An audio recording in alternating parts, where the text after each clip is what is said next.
I'm not going live with too much fanfare this time. That still says Eve. Good. All right. We're back. I need to finish one more site. In fact, actually, wait, was that it? Was that it? No. I have to kill the final boss.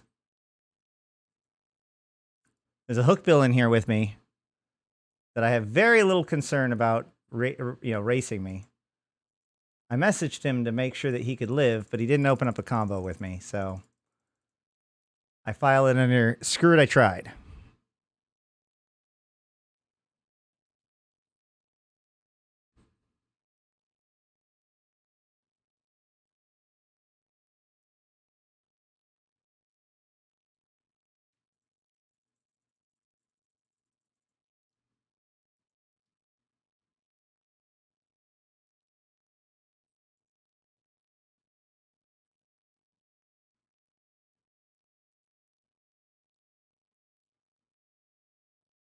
I just realized I'm probably going to be like wrapping up with the Eve portion by the time I'm ready to switch over to Final Fantasy. Oh, people are already showing up. Good. I was concerned because I didn't like say anything this time. I'm going to just believe that those y'all have just been having your thing open the whole time. But you know, if true, then awesome. Thank you.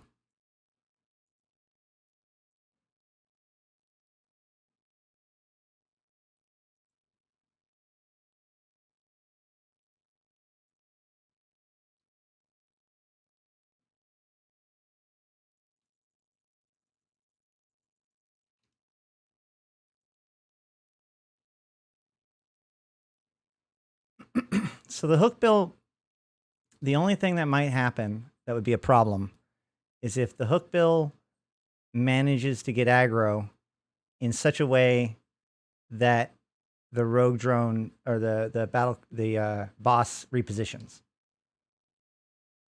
That's always my biggest fear.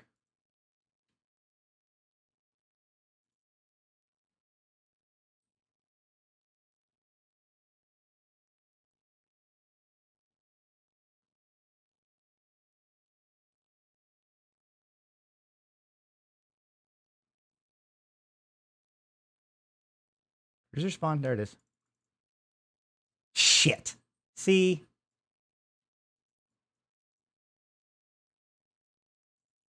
That's the worry. Doesn't matter, though. Does not matter, though. Does not matter, dough. Does not matter, dough.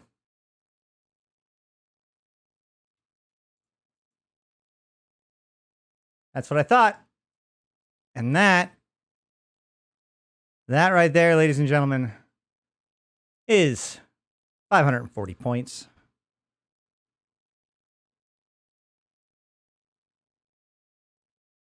$15 million in loot. If he had opened up that combo with me before that, I would have sent that message. Oh, shoot. I need to get my light on. Sorry.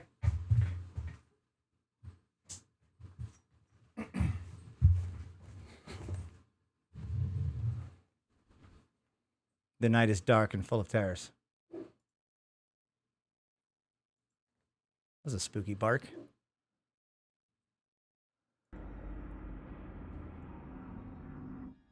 All right. Woof.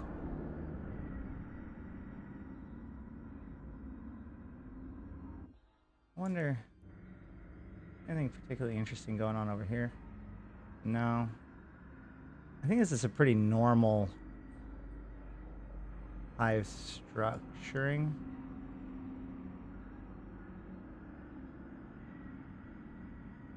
I'm not sure.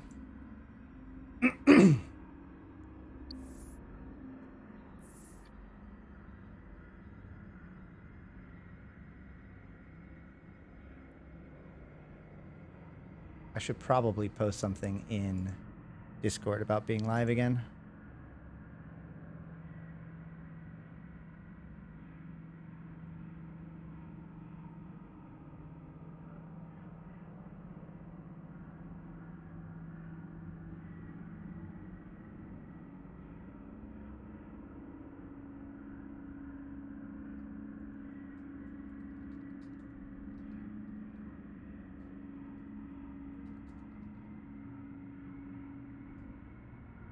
I'll do a couple more sites. One of the things I was really wanting to do is play all of the videos, but then I ran out of time earlier. Warp drive active. Maybe I should do it the other way around. Maybe I should start the Final Fantasy and then do the other. Come back to Eve. No. No problem, man. Thanks for letting me know.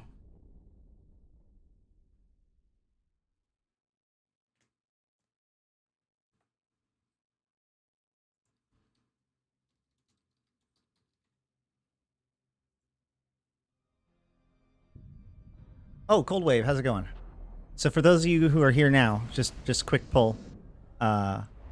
Should I do some Eve right now, or should I do some Final Fantasy? I'm really on the fence about it. I was a little bit frustrated with how hard it was to find sites earlier. But then again, I just found my second one, so. Warp drive active.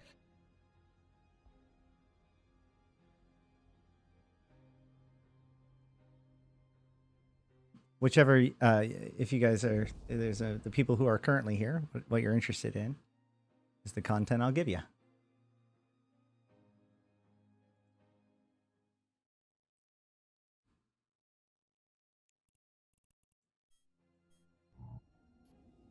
Basically, I can stream for Warp drive active.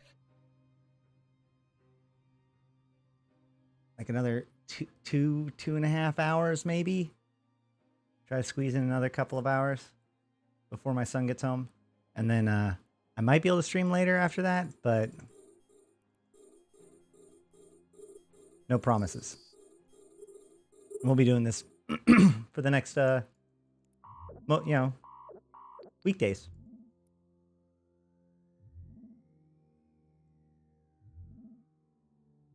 I at least want to stream, like, my hours have been so bad for Twitch streaming. So I want to get plenty of good streaming time in before September's over. September, because they make a big deal about that. And then, so my plan is that since that's this week, then after that, I'll spend some more time like zeroing in, knocking out a couple of videos or whatever. You quit playing Eve months ago? Well, what did you do in Eve and what made you quit?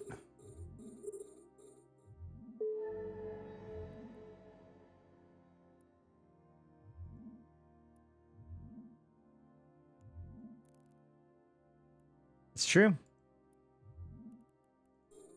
It's funny, both Eve and Final Fantasy have amazing free-to-play options, to be honest.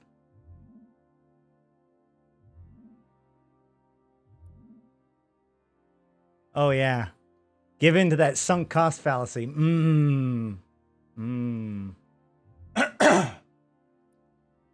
me.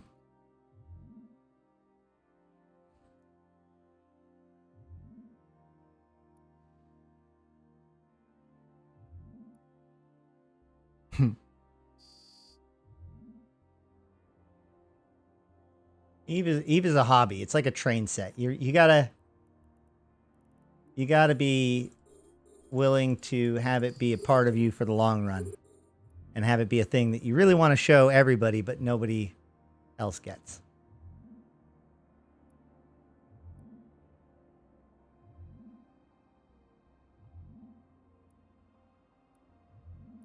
I'm not talking about one of those Fisher Price train sets either. I'm talking about like one of those old schools where you have to like get the Sears Roebuck calendar to get like the special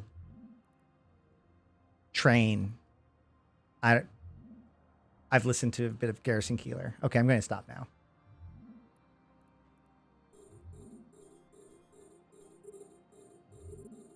Hey, Spoons.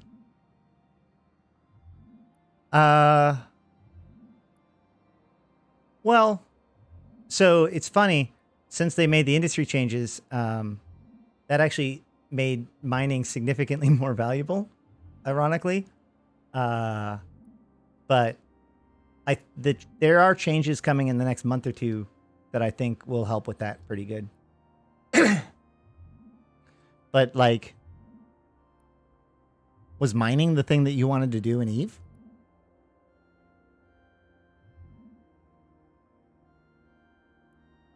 What did you play Eve for?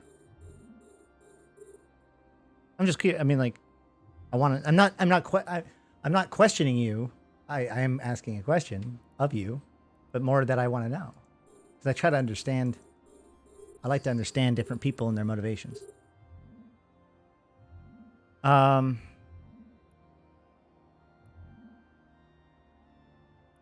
They remove most of the tritanium from BPOs.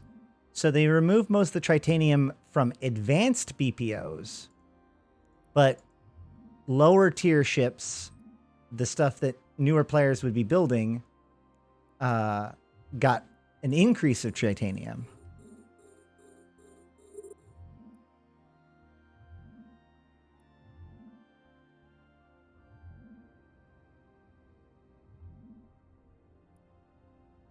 But my point is that the vast majority of the value in the new reactionables is in the moon goo itself. So mining the R4 moon is pretty good. In addition to that, yeah, I don't know. We've got quite a few people that do mining in Highsec, and they're pretty happy with it.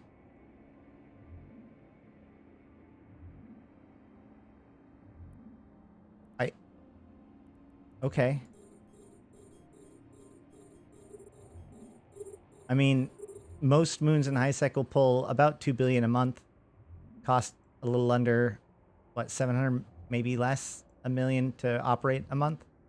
So the first month of operation pays for your core, more or less.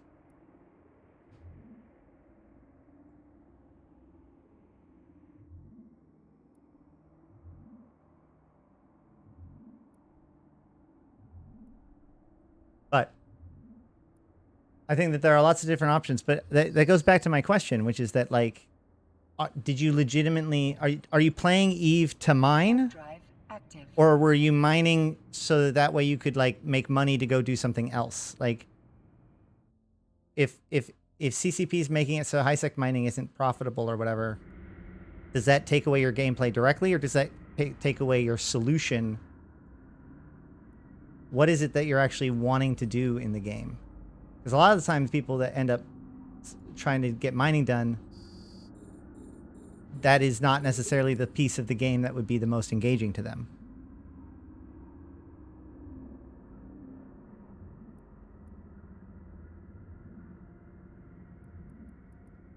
Okay.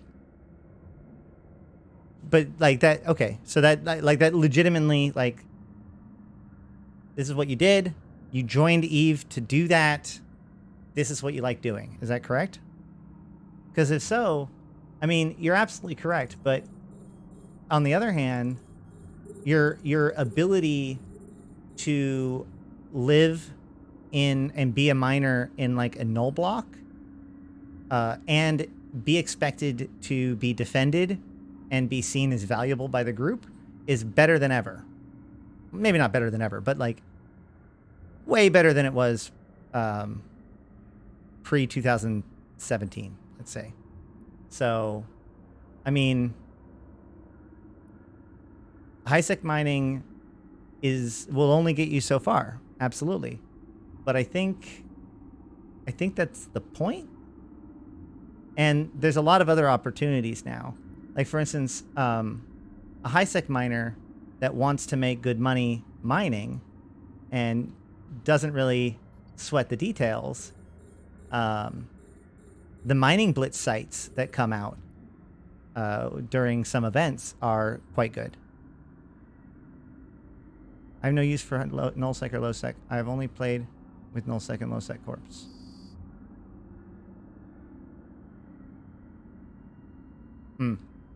I mean, look, I'm not trying to tell you. I want to be very clear. I'm not telling you that you're wrong. I'm having this back and forth with you because I want to understand your opinion, so that way I can champion it later on if I need to, because it's valid. But at the same time, you know, I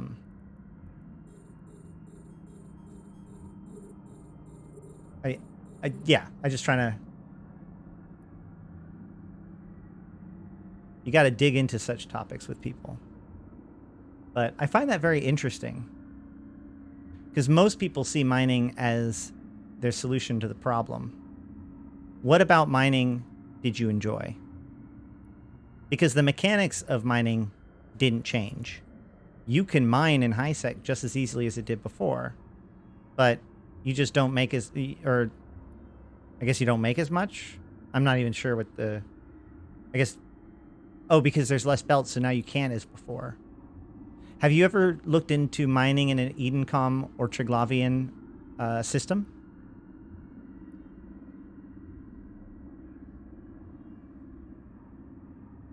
They've been doing a lot of housekeeping. It's been all hatchet, little honey. That is 100%. That is very true when it comes to nullsec in particular.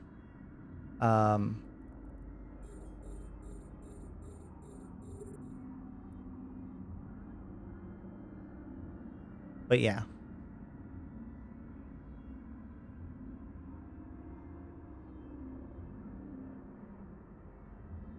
Well, so one of the issues is that the rewards before were wrong. Like, so on the one hand, what is it? Scarcity sucks, right? And we're all going to be happy because, CCP said that scarcity ends by the end of the year. So call it June.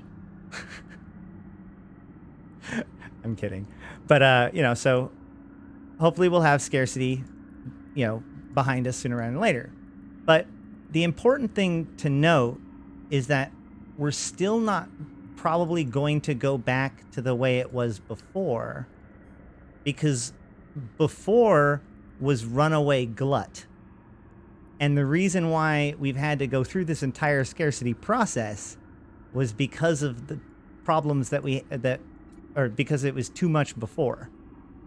So we're going to find a new normal, but it's going to be less than the golden days, as it were. But yeah. I don't know, man.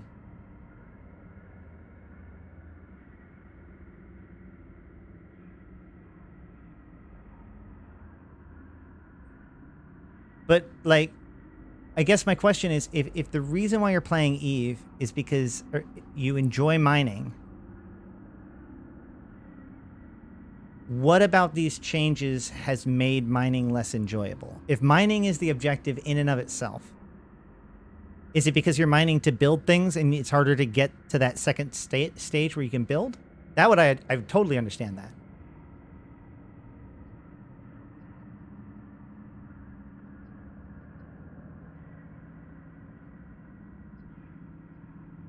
Right. Okay.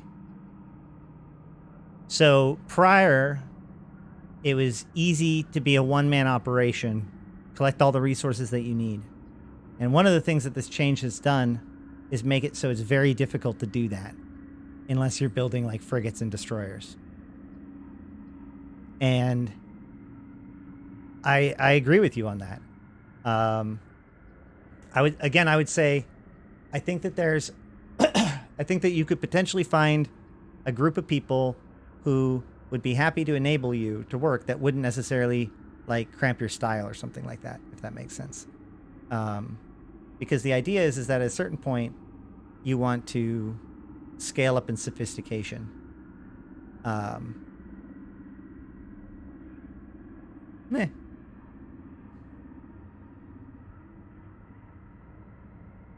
You don't want to play with the group. I mean, that's fair. I'm not trying, again, I want to be 100% clear. I'm not trying to make you play a game way that you don't want to play. I'm trying to understand how you want to play. Warp drive active. I find that so interesting. But, like, please help me out. Like,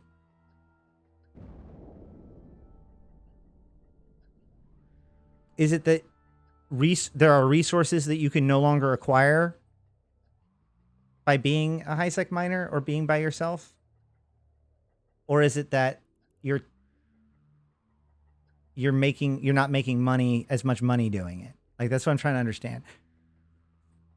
Okay. Right. Well, I mean, I hate to put it this way, but that means that you, like, your entire gameplay was the tippy top of the spear of what was going wrong with Eve from Citadels through 2018, 2019. So on the one hand, I feel for you, and I can understand why you'd be upset by all these changes. But, like, Titans became too expected.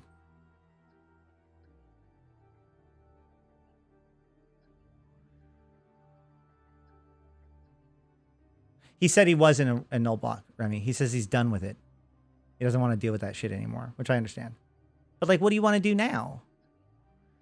I mean, not play, but I mean, like, what would you want CCP to do? Or not even what do you want changed, but what do you want to do in the game that would necessitate a change from where you are, or than the way it is right now?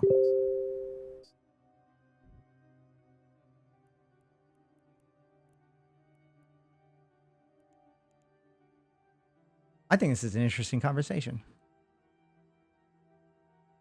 All right. So interesting, I lost complete track of what I was doing. But I mean, I'm just stealing sites from other people, so.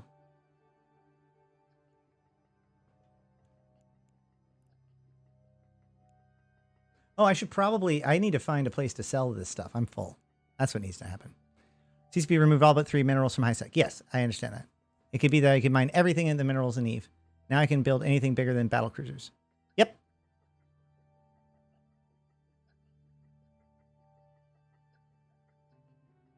That is correct.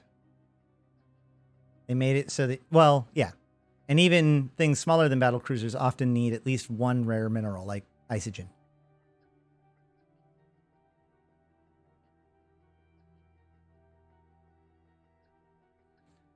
Well, you know, you can easily get yourself to the point where the trig don't cause a problem for you anymore. Like, fobs are bullshit. Or a pain in the butt, I should say. But, like, trigs are a solvable problem.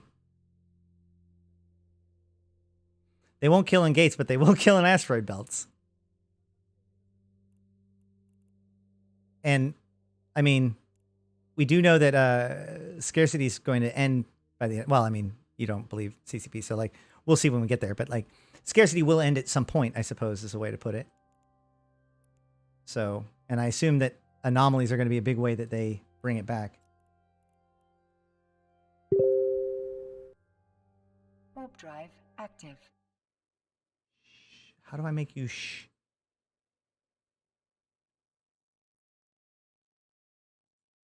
I don't know.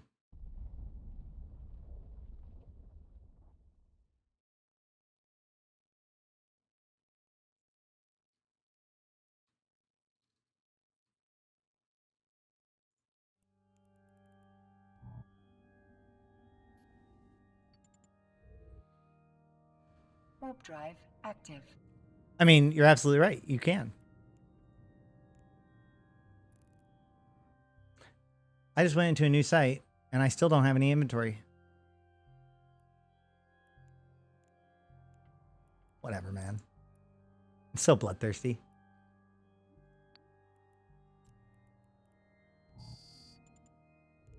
Damn.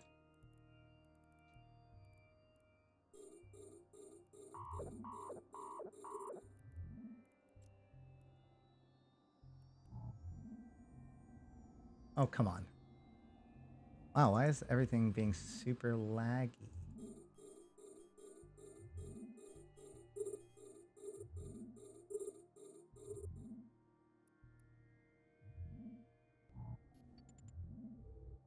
Warp drive active.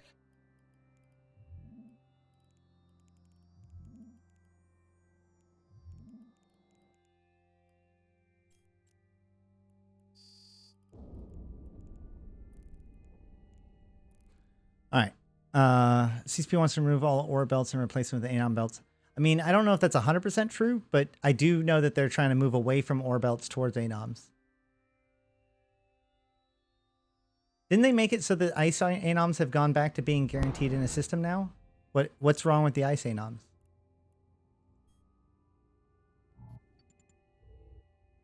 Warp drive active.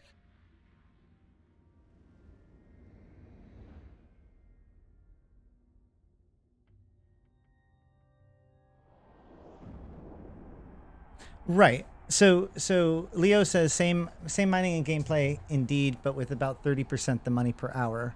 Feeling screwed equals no fun, especially when you can make vastly more ISK per hour running burner missions in Highsec. I've been there. I stopped mining because of that, even though I prefer mining gameplay wise. So, okay. I keep saying this, I know, but like I need everybody to understand that I'm not actually trying to get you to change your behavior at all or try to convince you you're wrong. It's more that I want to discuss this and understand where you guys come from. So please feel free to keep telling me that I'm wrong. And I understand where you guys are coming from. I'm playing devil's advocate for good reason. But so Leo, if you're mining, if you're having fun mining, what is your ISK per hour for hanging out with your family? You don't worry about that because you're doing it because you want to hang out with your family or whatever it is, right? What is the ISK per hour of, I don't care, like something that isn't Eve. That's my point. You do these things not because of the ISK per hour, because you want to do them. So if you enjoy the activity of mining, then why do you care about how much money in this game you get for doing so? Is it simply because you have a difficult time replacing ships because you get ganked or whatever? Or is it because it is more than just mining and therefore you understand the meaning of it? Therefore you cannot, like, yes, the value of the experience. Like, I can't just be like, you should mine for free now. It's like, oh, fuck yourself, right? Like, yeah, I enjoyed mining, but that doesn't mean I want to do, like, I don't want to feel devalued. Like, I totally understand that. That's what I'm trying to say. Like, which one of those would you say that it falls on?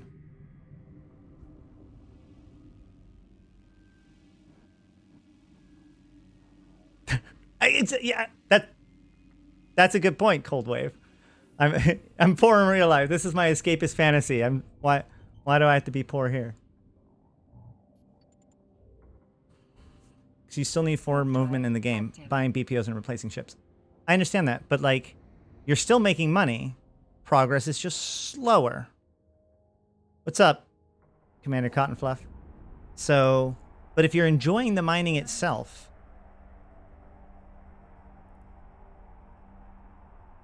Ligma Nuts. How's it going? Nugs. Sorry, Ligma Nugs. Caught me.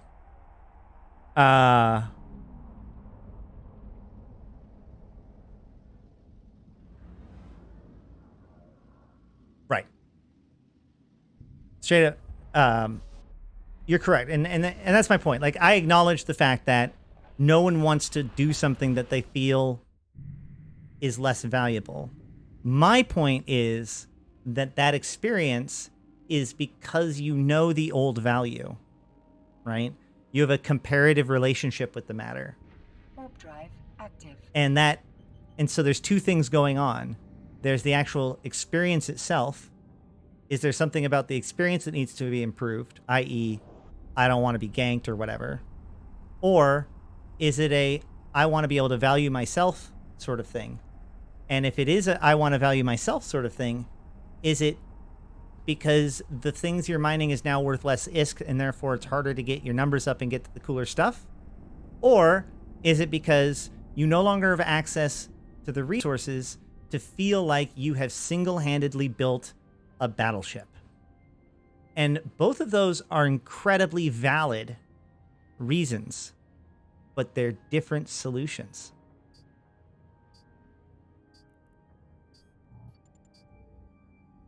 Warp drive active. Yeah. There's the actual being cheated, and then there's the feeling of being cheated. Both are valid, and both are problems. And thank you guys for helping tease that out with me. Warp drive. It sounds like it is a combination of all of these things, though, for different people. Yes. But it sounds... I hear both, right? So I'm seeing that Joe feels like he can't work towards the goals he wants to work towards, and feels like the things that he's relegated to deal with are toddler toys comparatively. And then there's other people in the chat that are being more direct and saying that, why would I do something that is worth so much less? And the reason why that second one is something I was exploring into is that, like, the notion that burner missions are worth more than mining and Highsec, that's not new. That no change made that happen. So, and at the same time, I also know a lot of people who do mine in Highsec and find it rewarding.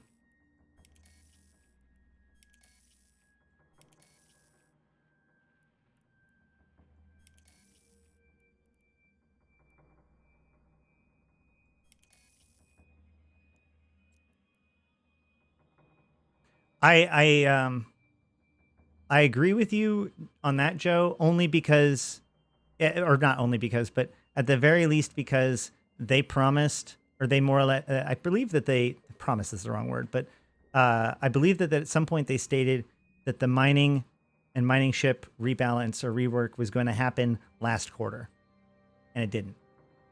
So we still don't have compressible moon goo. We still don't have compressible gas. We still don't have the second phase of the industry changes. Like, we are in this really weird lurch of a middle period right now. So if somebody tells me that they're not willing to play it until until everything gets done and it's actually, you know, fun again and like it's complete because they're a complete player. Yeah, I mean, I think that Joe actually has a very reasonable position, all told.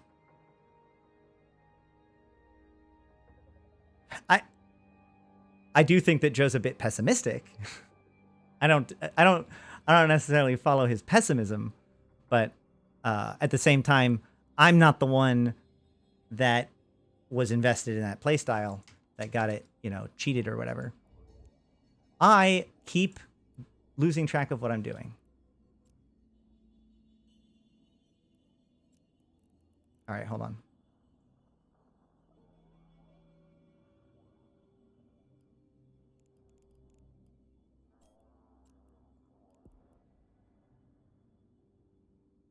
Warp drive active. Well, you know what? You clearly know what you're talking about. I'm not sure how much further down this road I want to walk down with you at the moment. Oh, man. Oh, man. You know what's funny? I remember back when Dust was like a thing. Like, I spent a lot of time talking to Hans Jagerblitzen. He was really into it. He was on the CPM or whatever. And so, like, halfway through his term, I quit Dust. And he called me up and he was like, you should try out, like, all these improvements are great.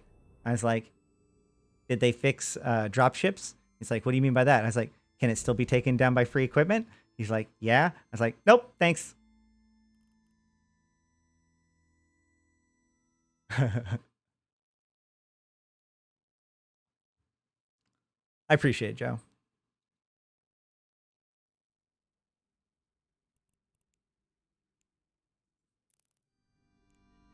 Docking permission requested. Docking request accepted. Yeah. Well, moon goo and gas is going to be a big deal.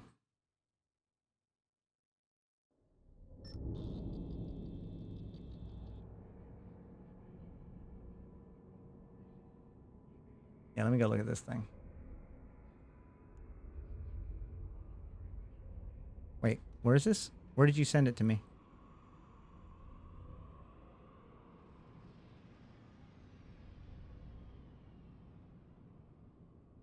I see nothing.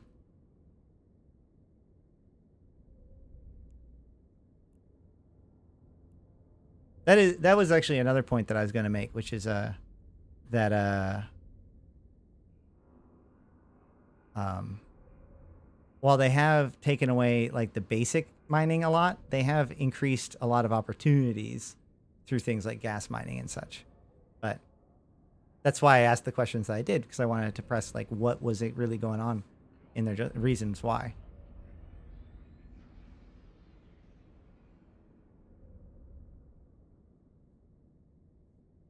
I mean, on the one hand, Ligma, I mean, yeah, adapt or die. But on the other hand, if you're playing a video game, then it's a lot easier to go, okay, I just die then, and I'm going to go play a game I want to play.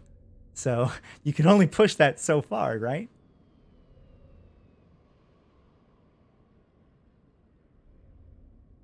It's a really good point, right? Like, here's the thing. Here's the argument about that. We often tell people, oh, like mining's not, mining is a bad thing to do, or not like a great thing to do, especially mining Highsec. You should go do these other things. But like, why is that true? If new players naturally gravitate towards mining, why isn't that a decent enough solution? And I mean, I know that there are reasons for that, and it's a complicated issue, but like, why is the default answer being teach them better to stop mining and doing something else? And that seems to be often the default solution that we start working towards.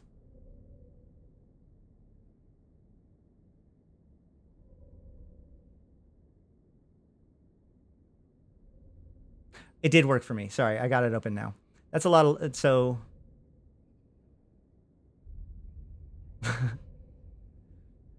All right, let me pop this up. Let me see if I can do this. Hold on.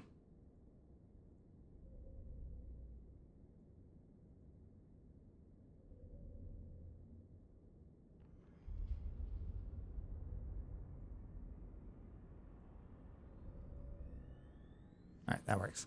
So what we have here is, looks like Pandemic Horde brought a bunch of stealth bombers to kill a couple of Roquals and a bunch of Kestrels hyper-dunked a Stuka fleet. That's a Stuka fleet. That's a Stuka fleet. What year is it? Can you do those anymore?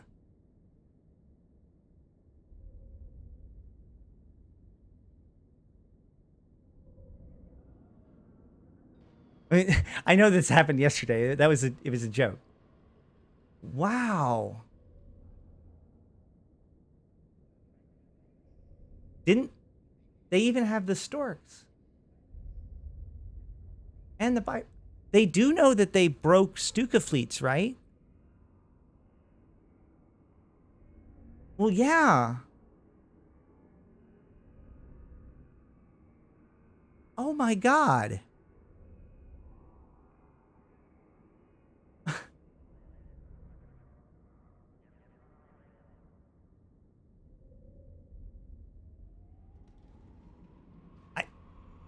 That blows my mind.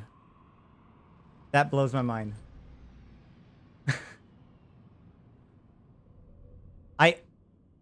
I hope somebody can eventually explain to me what like happened. Like what was the plan? Were they how did they have hold on. How many of them did they have? They have 104 ships and 3 command destroyers.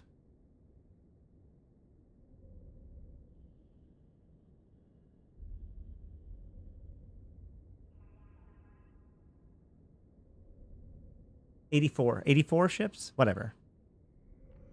No, I know. Like I can see from the outside, but what I'm saying is that like at some point they're like, we're going to take a Stuka fleet and go in there. Did they not know that the changes happened? Or did they think that they could get around it? That's I guess my question. Did they think that because they have too many people. Even if you somehow decided that they were being super fucking clever and in squads, that's at most 60 people. And even then, you would need multiple. What are they trying to do?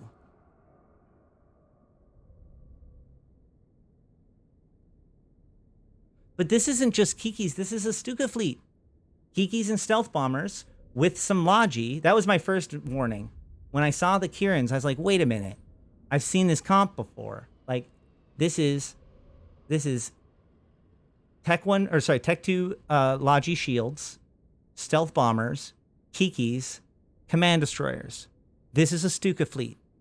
This was amazing until they nerfed command destroyers like a year and a half ago. And I haven't seen a Stuka fleet since.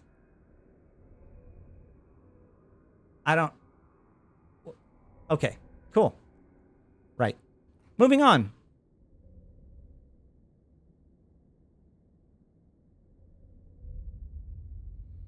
On that note, since I have this up anyways, like I said, I wanted to show off some of the videos that CCP's been doing recently. So I'm going to play the four Empire videos. So during the last quadrant, Foundation quadrant, they had the 4 holidays for the Empires, and each holiday has a video. The Kaldari one was a little bit late, came out a couple days ago, finally, or like a week ago, or last week. So I wanted to play through all 4 of them. So without further ado, I'll stay here, and like I did with the other video, I'll probably not pause it, but I'll throw in commentary or whatever.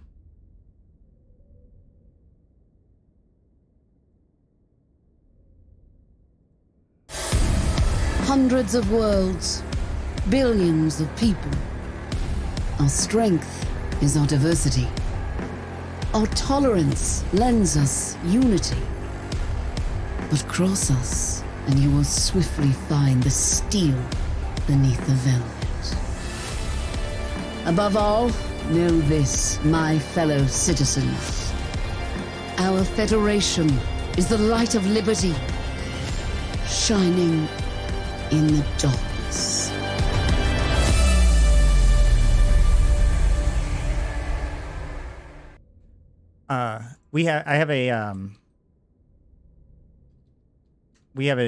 The Convocation of Empyreans Discord, it has public spaces, so you can just hang out there. You can even flag yourself if you wanted to. You could even register on aderon.org and flag yourself to get pings for like Twitch streams and stuff that go live. But either way, you can always just go in there and come and hang out, and even hop in Discord and chat with me if you want. Most of the time when I'm live, and I'm in the on-air channel. Anyway, next. So the next is the Mimitar Republic one, which is, I'm going to just give you fair warning, is the best of the 4. So don't let this like set the expectations.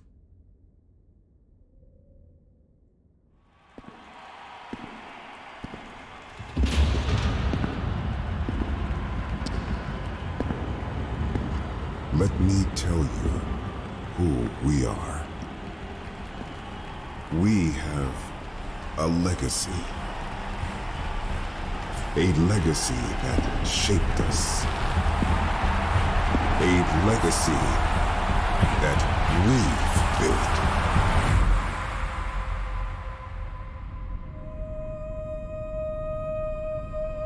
We united on this mother world. We rose together as the 7 tribes. One people forging our future. They came to destroy it. They tried to break us, divide us, to scatter the tribes. But we fought back.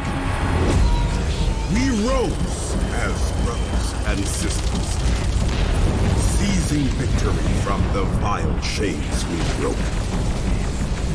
And today we stand. We stand as the 7 tribes of Matar. We stand as Min-Matar.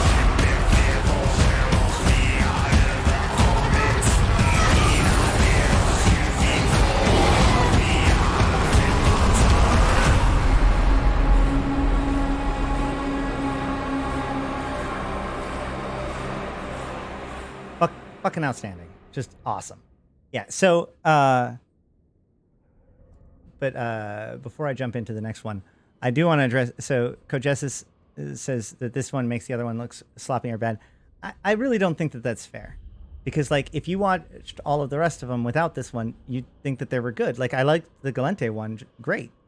And the fact that one stands out, this goes back to the whole mining thing, right? Like it would be unfortunate if putting extra effort into making one really, really good somehow makes the other ones go from being good to cheap.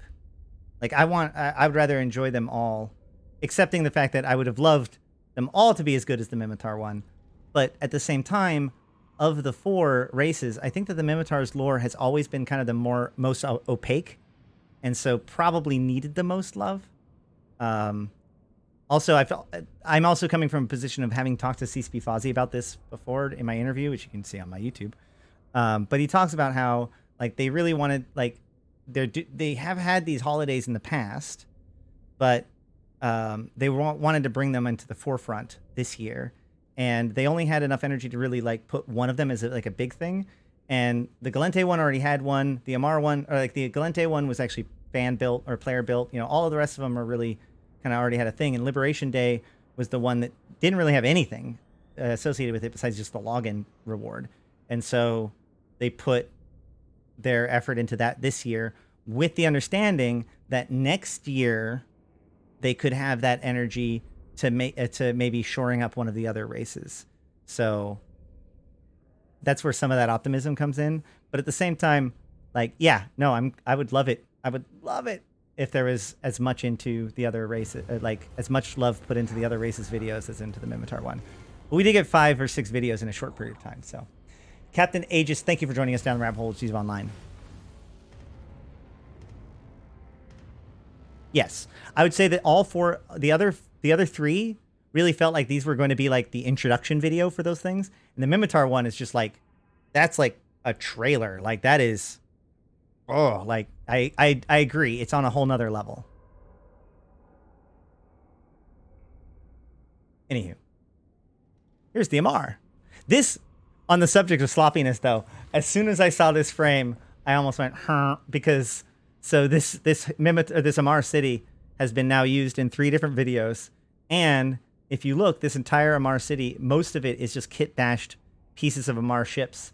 You know, like this is a station and there's like a monument and there's, you know, like, there actually isn't very many in this picture though. They usually have them in another one, like in the Amar Championship video.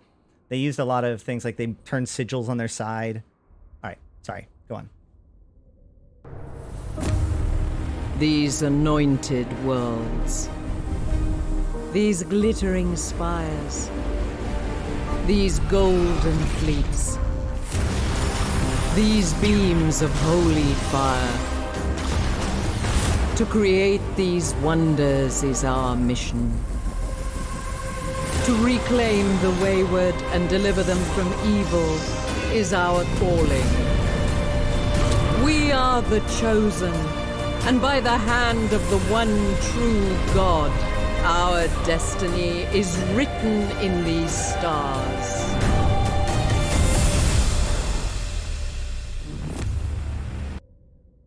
At this, Cold Wave says coolest looking ships, and earlier somebody pointed out, was it Cold also? Yeah, Cold said that Mimitar had the ugliest and Amar had has the nicest. Fun fact: my original character was Mimitar. Got through the tutorial, made it through the career agents. I got my probe. I was like, and then I got my Thrasher, and I realized like that was the step up. I was like, fuck this. And I started looking at all the other races and rolled Amar again. Who is the one true god the trailer referred to? The Amarian god. I think that their god's name is Amar, but so then the planet of that the Amar were from is actually named Athra. It was named Amar later on because that's the name of their religion. So the Amarian people were originally part of the Universal Catholic Church, which it's not 100% known whether or not that is like what we know of in modern day as Catholics, But either way, so this proto or somewhat Catholic religious group made they inhabited a planet in the asteroid belt in Sol, like in this solar system, and like less than a few years later, they were kicked out of it. And the next thing you hear about them, they are they find Athra. Like they go through the Eve Gate, they find Athra, they inhabit it, but there's other people there too. So they inhabit the main continent of Athra, whose name eludes me right now, and they get their butts kicked, and they get banished to this smaller island. It's still a big island. It's like, I think, Australia or whatever. And from there, they build their empire. And that's finally, they get left alone enough to build themselves up. And then a few years later, they get in contact with, they've come into contact with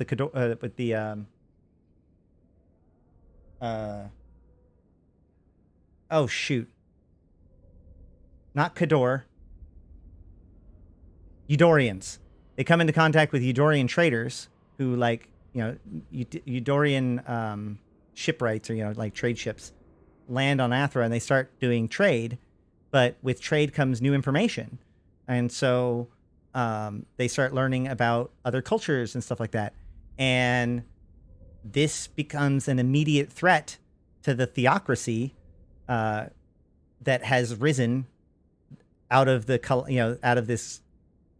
Now, they've left real Catholicism behind a while ago, and they reunited as this weird religion that believed that they were the chosen ones of God.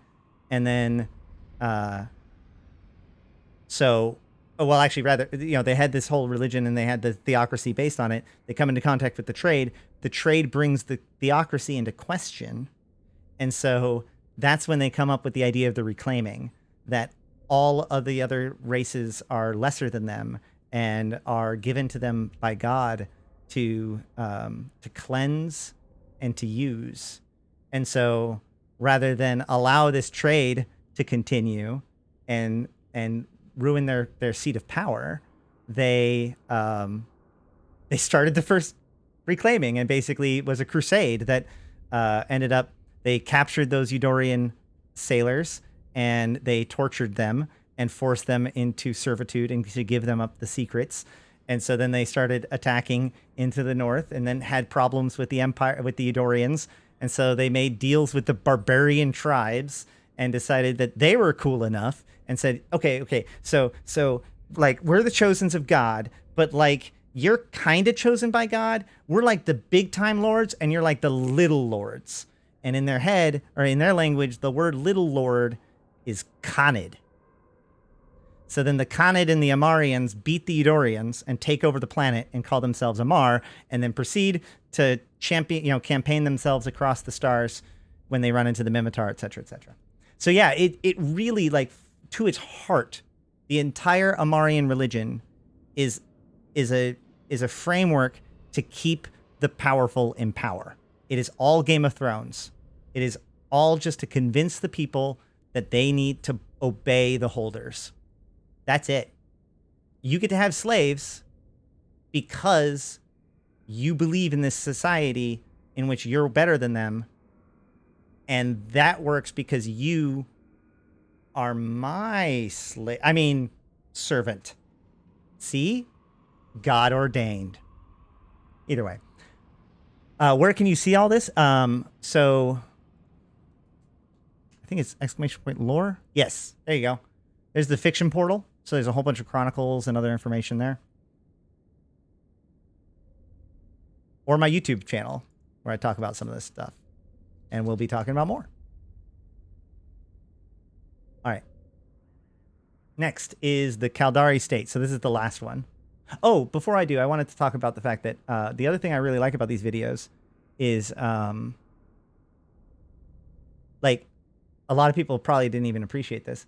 So not only was this an opportunity for us to hear a little bit more, see the empires and see their planets, which was kind of cool, but each of these guys are the leaders of these empires, right?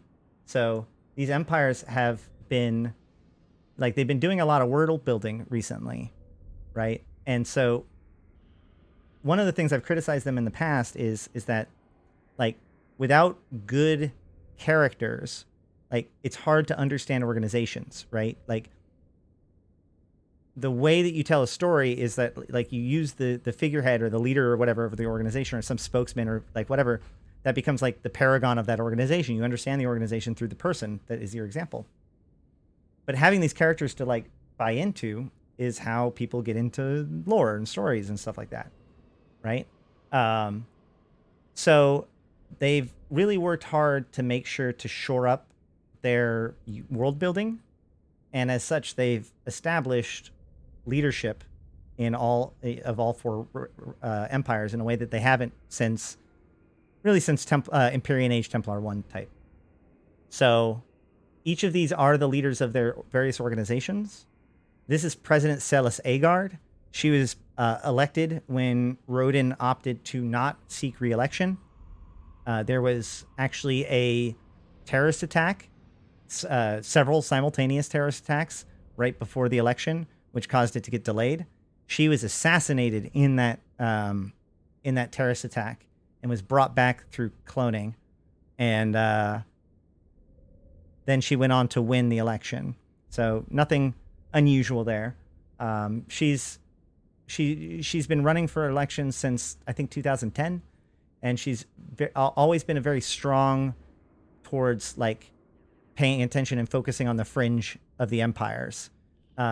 So, you know, her being president is a big thing when it comes to like faction warfare, because it raises a lot of tensions with the Kaldari, because the Kaldari State is the fringes of the empire, as it were.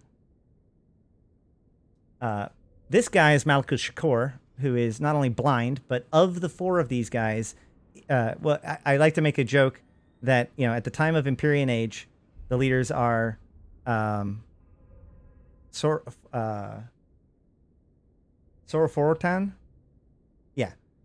for the Galente, Malkuth Shakur for the Mimitar, Tibus Heth for the Kaldari, and Jamil Sorum for the Amar.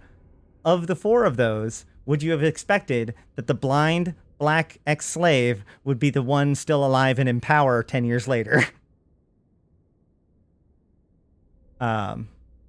Is the clone her, though, or the other? I don't know. Well, the other managed to infect Jamil because it was like an illegal secret cloning. Like, in theory, Katiss's cloning was more like she doesn't have a weird scripture that says that she can't get cloned. She's a political figure, so probably has a backup.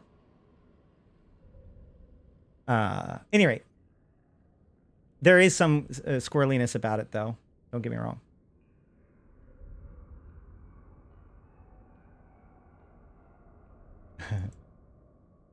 This is Katiss Tashmerkon. Actually, right now, on the store, on the next store, you can find the Crown and Swords skins, which are Adrilan, thank you. It is a reference to the Pax Kitzle Do. I don't know, I can never pronounce it right.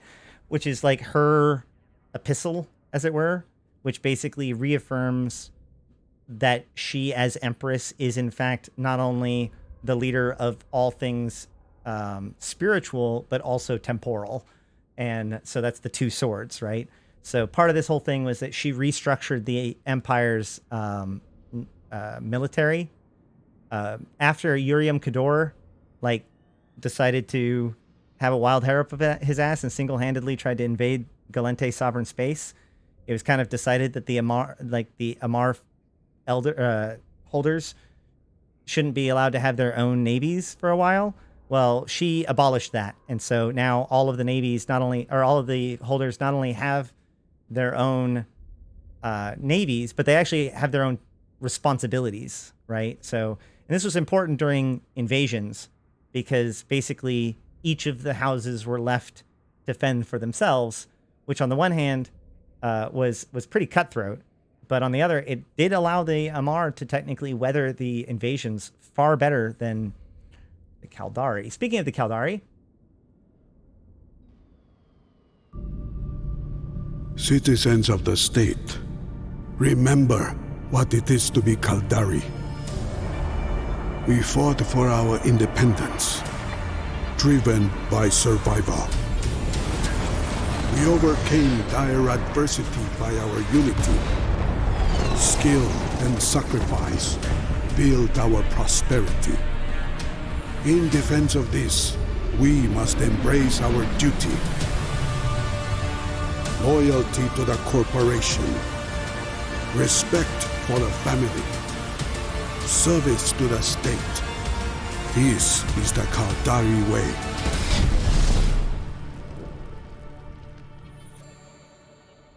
Very cool. All right, so this guy is so new, I don't actually know his name. Hold on.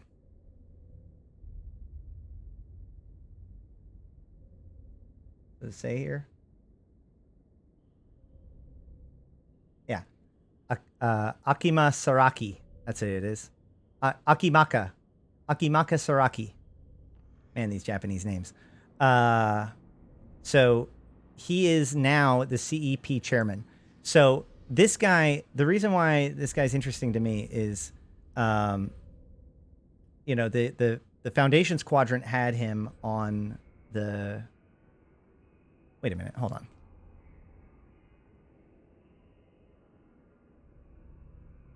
Do you want to know more? I know, I do want to know more. Hold on. Because so there's two different guys. I'll explain in a second. Yeah, it is him. So here's the Foundation Quadrant's banner. Now, we knew that this is, we knew these three. We've seen them before. But when we saw this guy, not only did I didn't know who he was, but not only that, but he actually wasn't in charge of the Kaldari when this picture was put out. What's up, Savage? Oh, Stone, this is... Don't worry, man. This is down the rabbit hole. It's okay. All you need to know when you're just starting is lock, orbit, shoot. But yeah, so if you remember during the Dread attacks, so leading up to the EOM betrayal, there was a series of 4 Dreadnought attacks that appeared to be paramilitary organizations as part of one of the 4 empires attacking one of the other empires in a particularly sensitive political place, right? Like they're all locations of tension in the past. It was in the end discovered that this organization known as the Equilibrium of Mankind had kind of orchestrated this whole thing as a way of just seeding absolute chaos throughout the empires. But at the time, we didn't really know. So if you guys remember that, there was a couple of other things that happened in the background while this was going on. One was, of course, the... what's his name? The warlord. Chuckade. Chuckade was sprung from jail. Which, of course, ended up mattering because he was the big EOM traitor, right? So that was number one. But the other thing that happened, which happened at the end of the event, was that there was a bomb that went off at the CEP headquarters in the Kaldari State. The CEP is the chief executive panel. So basically, the Kaldari is ran by these 7 megacorporations, the megacorporations CEOs, and then they have a committee, like a council of all all of the CEOs of the megacorporations, and that is the CEP. And then there is a chairman who is not one of the CEOs, but he's like the officiator of the CEP. So he's effectively, if you want to think about it as like the CEOs function as a sort of parliament, or whatever you want to call it, board of directors of sorts, and the chairman functions almost like a president, right? So the guy who was the president or the CEP chairman was hurt in the bombing, but he wasn't killed, and so he's in a coma. But because he wasn't killed, they're not going to finish him off because that would be bad. It's still better to like bring him back. Like they can't. He's in this weird legal limbo, where they can't save him, but they can't, whatever. They have to wait. So the chairman position has been now moved. The acting chairman position has been moved to this guy. So on the one hand, this has kind of just been this side note in the whole thing. But on the other hand, like, this guy's been on this picture 2 to 3 months before any of the stuff that I just mentioned happened. I'm not saying like there's some weird conspiracy behind it or anything like that, but like, I think that this motion is probably going to be important later. There's been a lot of problems in the Kaldari State. There's been a lot of rioting and protests and tensions, and oh my God, the Grissus has like really stuck it to PKN, and there's been there was an attempted bombing of the mining facility at Jeddah on New Year's. It's been bad, but he has started to change things and he changed some of the policies and eased some of the restrictions, and that's starting to cause things to be okay. But this is what I keep talking about. Like, there's so much powder keg, or there's so much like powder in the keg, as it were. And that's one of the reasons why I'm hoping that this rogue drone stuff, which clearly is signaling as being something bigger than just this event, is going to be exciting, or it's going to be like a catalytic event. We really need something. Well, I mean, by the time this video did come out, they did know who it was going to be. And it was like very shortly after. 2 months is probably not correct. It was a few weeks after. But like, my point is that when this Foundation Quadrant picture came out, Robert, thank you for joining us down the rabbit hole, Zeeb Online. When this picture came out, we literally I did not know who the head of the Kaldari State was. I remember even asking, I was like, so who is this guy? And they're like, I guess we're just going to have to find out. And I'm like, what the hell, man? Like, that's how big of a hole in the lore there was in a lot of these places. All right. Let's go ahead and run a couple more sites and then see what else we want to do for the day. I've got like another hour, 2. I don't even know. All right.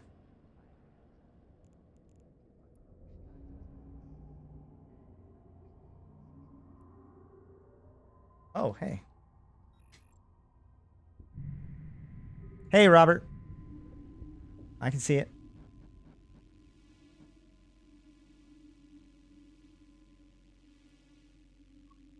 Also, nobody, like, there was a vote for the chairman, but it was among the CEOs, so it's not like you didn't get disenfranchised, okay? Warp drive active.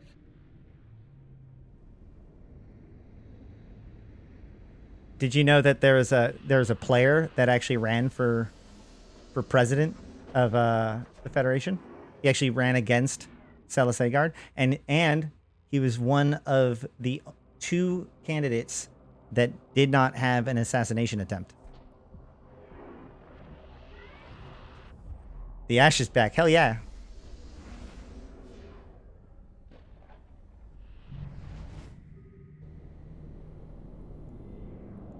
I didn't sell the stuff. I am bad at this game. Warp drive active. Let's go deal with that.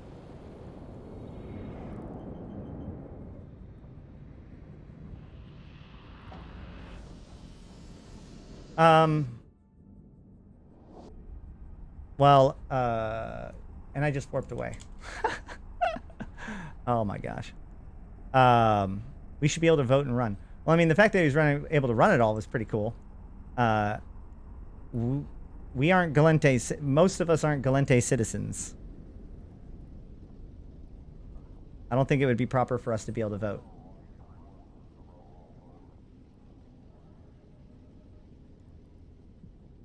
That's funny. Maybe not run, but vote. Ironically, they went with the exact opposite. Warp drive active. Because Juliana Soter is a war hero and a long-standing, highly decorated member of the Galente militia, and so his application for presidency was accepted. And there's a whole thing. There's a website, Juliana Soter for president. All this stuff. He did not get a good big percentage of the vote, but it honestly wouldn't have been unheard of. Like Rodin is a capsuleer, so he wouldn't have been the first. He wouldn't have been the first capsuleer president. But it did, like, even at the time, there was that question of like, okay, but like, what happens if he gets elected, right? Does he just hand over his character and it becomes an NPC at this point? Like, Active.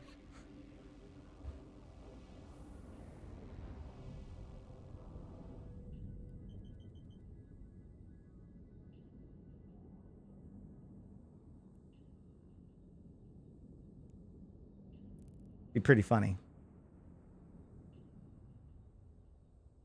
Docking permission requested. I'm not sure how the Docking relationship, request like, accepted. because I know as independent capsuleers, we obviously aren't bound to our empire of birth, but and there are several players that have had their holder status acknowledged or been granted holder status. Somewhat related to that, here's a trivia question. I'll give a skin. We'll figure out something. I'll give something to the first person who has the correct answer of who is the only player to have 2 lore items about them in the game.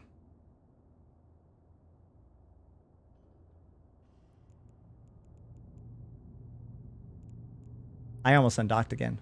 It is not Kriba. Wait. Oh shit. I might have to give you something as a booby. Nope. He just has the. Well, I mean, he has the statue. I don't think Max has the PAX. I don't think so either. No, that's not.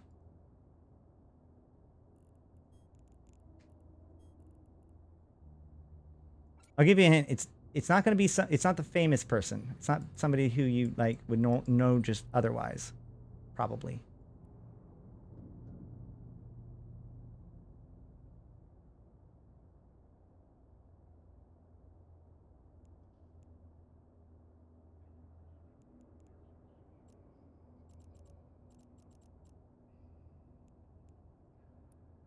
Let's see.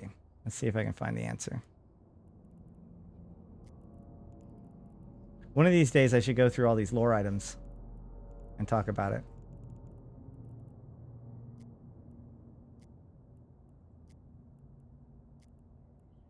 Oh my god. Special edition assets.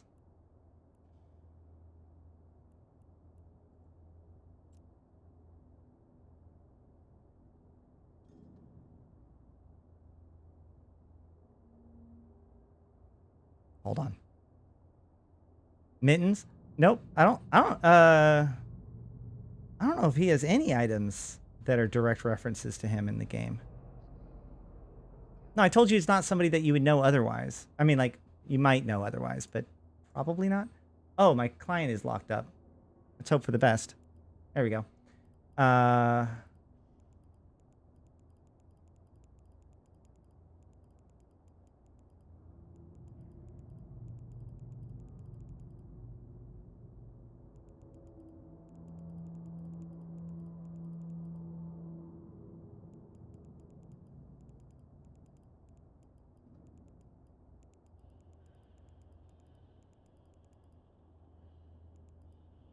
Uh-oh.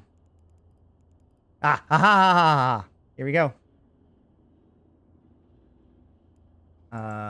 Which one is it?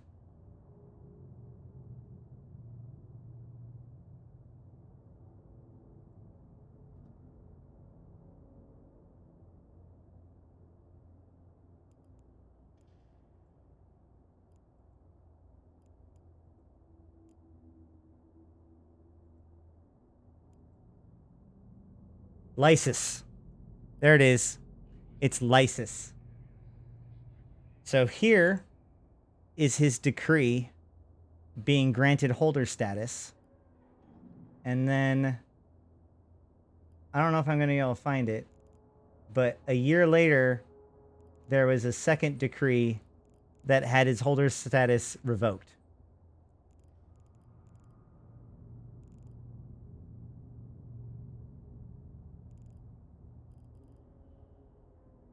Here it is. Maybe this is it.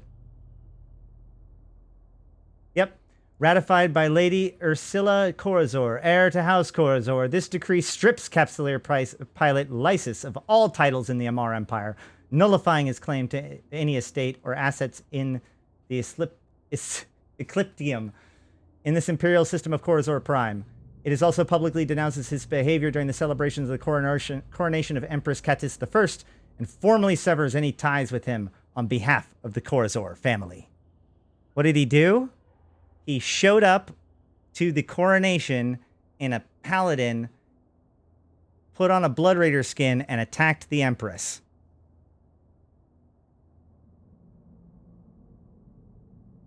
He's a well-known Blood Raider sympathizer. Yep. Ain't that fun?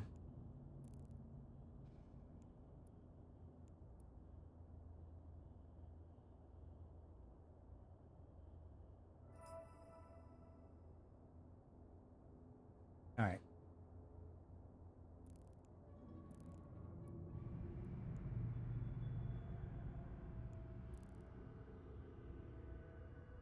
Yeah, that would about do it. Yeah, it's funny because, like I said, he's the only character I know of. He's the only player I know of that has 2 lore items that directly reference him. I like to bring that up because, like, when things like Cribba or whatever, and they're like, oh, you know, why should this person have a cool thing? It's like, dude, they've been doing cool stuff for a while. Warp drive active. Hey, Lord Kalikawai. How's it going? I saw you streaming earlier. I had to mix it up a bit. There's a lot of good streamers earlier, so I rated Sidewinder, but I want to know how your stream went. How does someone get lore items if they're not popular? I mean, most of them are super cheap in Jita or whatever, because most of them were just given away to, like, basically everybody at the time. Like, basically, what happens is that during Christmas or, you know, other events or whatever, they'll just give out a bunch of this, or they'll give out the stuff to everybody. And then recently they've put stuff in, like, drops for events and stuff. But that's more recent. Most of those items are from, like, Christmas giveaways. Warp drive active. Oh. Well, so it's not about popularity. It's about doing something that ends up being noteworthy. Like, I mean, he won.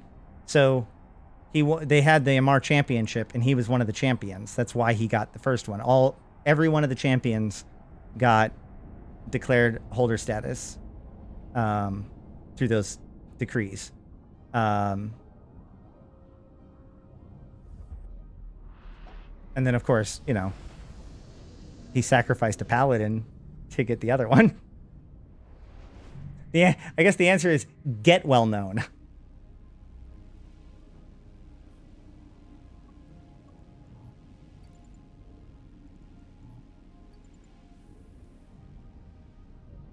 That's true. But the big thing is that, like, the more you honestly and earnestly engage with the living universe side of things, the RP side of things, the lore side of things, the more that CCP does do quite a bit of effort to acknowledge players' actions. Warp drive active. In a lot of ways, small and big. I mean, our attack on Ugalis and Intaki is in, you know, basically a part of the story now, and, you know, there's other ways to engage with it, but, you know, if you honestly, earnestly pay attention to what's happening and engage with it in an active way, either in-game or in the in-character forums or wherever, then on a long enough timeline, you get to be part of history. Same as if you're in a big null block and in enough big fights, sooner or later, you'll be part of history.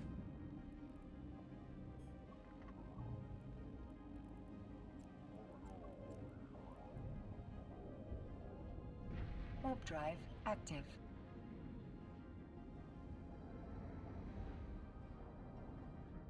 All right, so we're going to go into the road drone. This is the road drone site. Looks like it was brand new.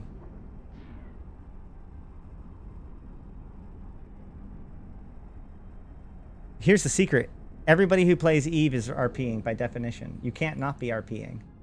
It's just how aware of the universe you are. Just by existing in the game and playing, you're RPing. Even if you completely don't acknowledge the universe or the story at all, that's fine. You're just a capsuleer that doesn't give a shit about people. That's fine. There's lots of people that do that. You treat people's lives like it's a game. That's the whole thing. The story, the universe anticipates people treating the game like a game and compensates for it. So you're always playing a role. It's just whether or not your character cares about what's going on with baseliners.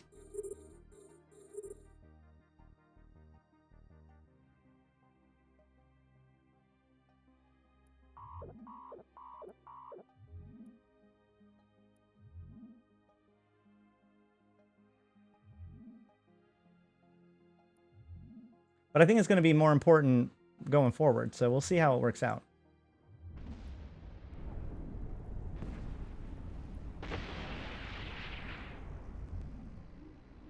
I usually try to think of like my characters as almost like separate people from me, right? So rather than, I don't necessarily have, like, Ash doesn't make my decisions for me. I'm not running this site because Ash wants to run this site. Ash wants to run the site because I wanted to run the site. But Ash may not want to run the site for the same reason I do, right? She has her own motivations. So what I like to do is think about, as I go on, like, what has happened and why would this character, who's now, been evolving over a decade now, be doing the things that she's doing. Spoiler alert, she's a monster. Road drone capitals. So my expectation is that new deployable will summon the capitals. Like, that's the new capital content that they've been talking about. But we'll have to see. We'll see how expansive or simple it is.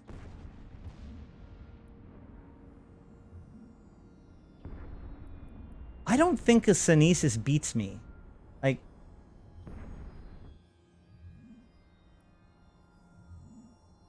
this Synesis probably should not be this optimistic. I'll just put it that way.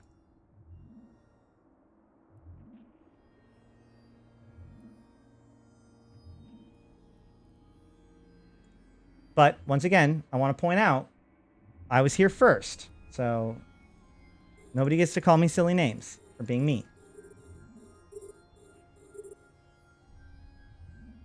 Well, I don't know. I don't think you're flying the capital. You're fighting these capitals. The mutaplasmids and new rogue drone, or the mutated drones, seem very interesting.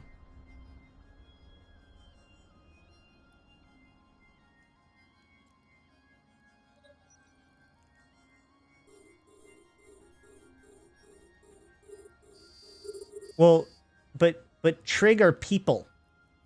So, like, they have a dreadnought, and then now we can have a dreadnought too.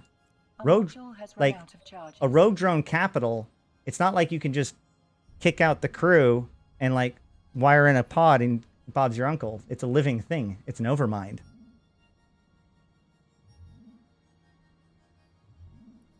Which goes back to the question, the number one question that I have about this event, and what I keep going back to, and what's making me climb up the wall. Whose swarm is this?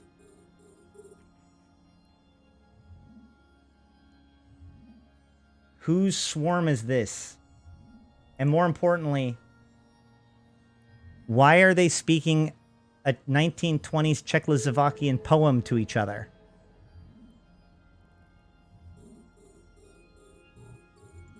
What?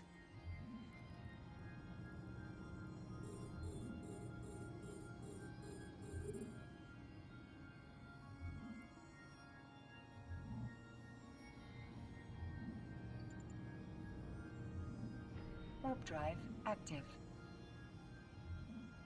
Yeah, this is the event site.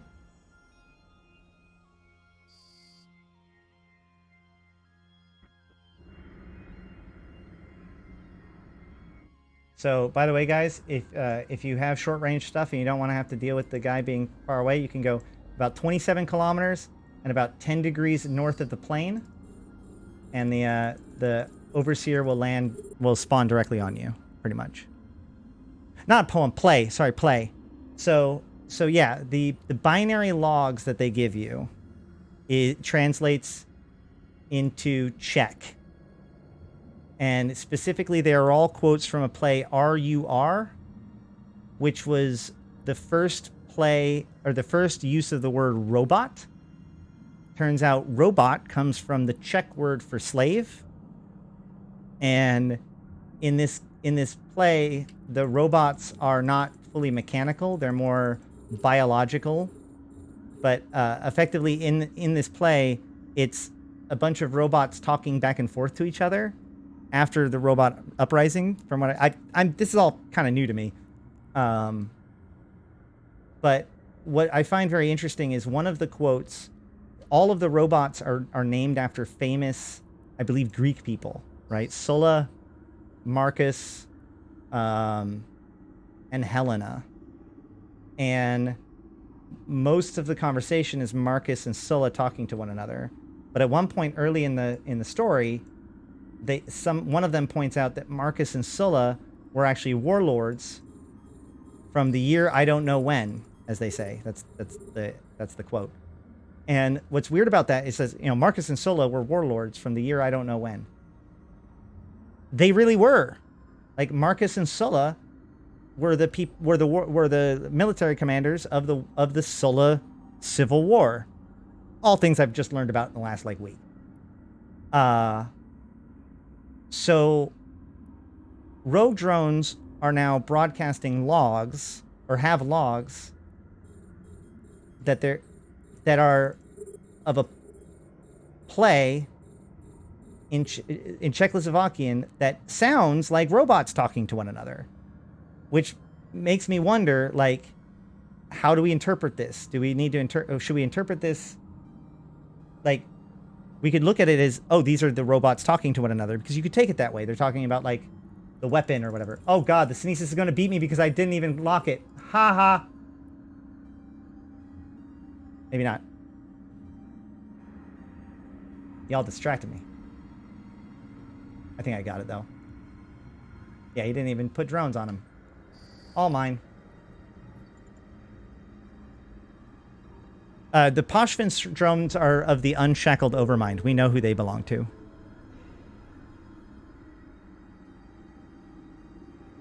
But my point is that the fact that they speak in Czech is a Slavic language.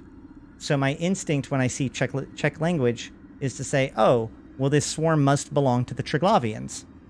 That's why they're talking to each other in Slavic. But if it's actually just a reference to a play that happens to be written in Slavic, then that's different.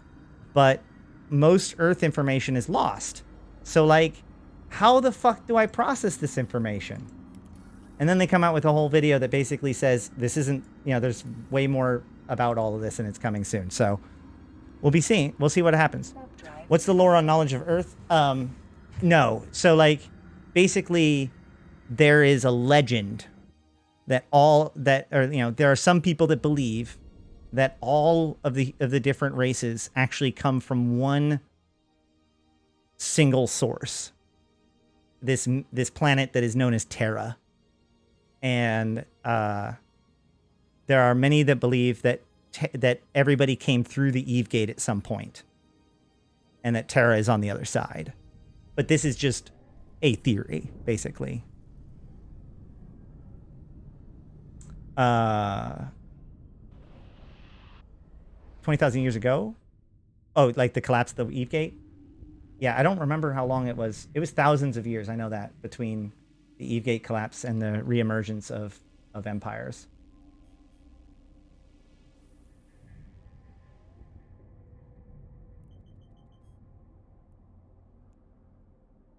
You know, that's one of the things that we don't think about a lot, but probably will end up meaning something later on.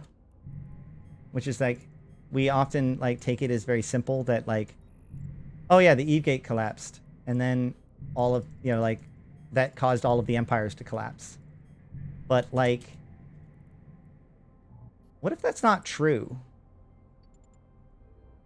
What if the reason why Drive active. everybody went into the Dark Ages was because the war in heaven between the Talokan and the Yanyong was so cataclysmic that basically very little actual culture managed to exist besides the people that weren't spacefaring yet or anymore. Drive active. What if we're the ones that were left because anybody who is still space capable or interconnected with what was going on was destroyed in the conflict?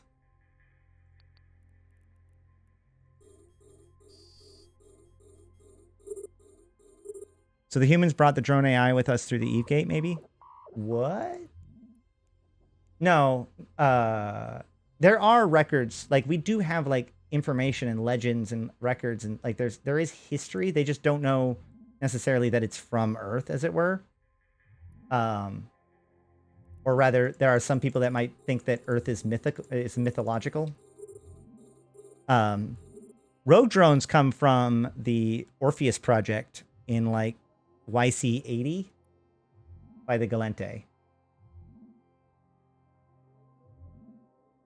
New Eden is... I actually strongly believe that there's a lot of evidence that shows that New Eden is somewhere else in the Milky Way galaxy.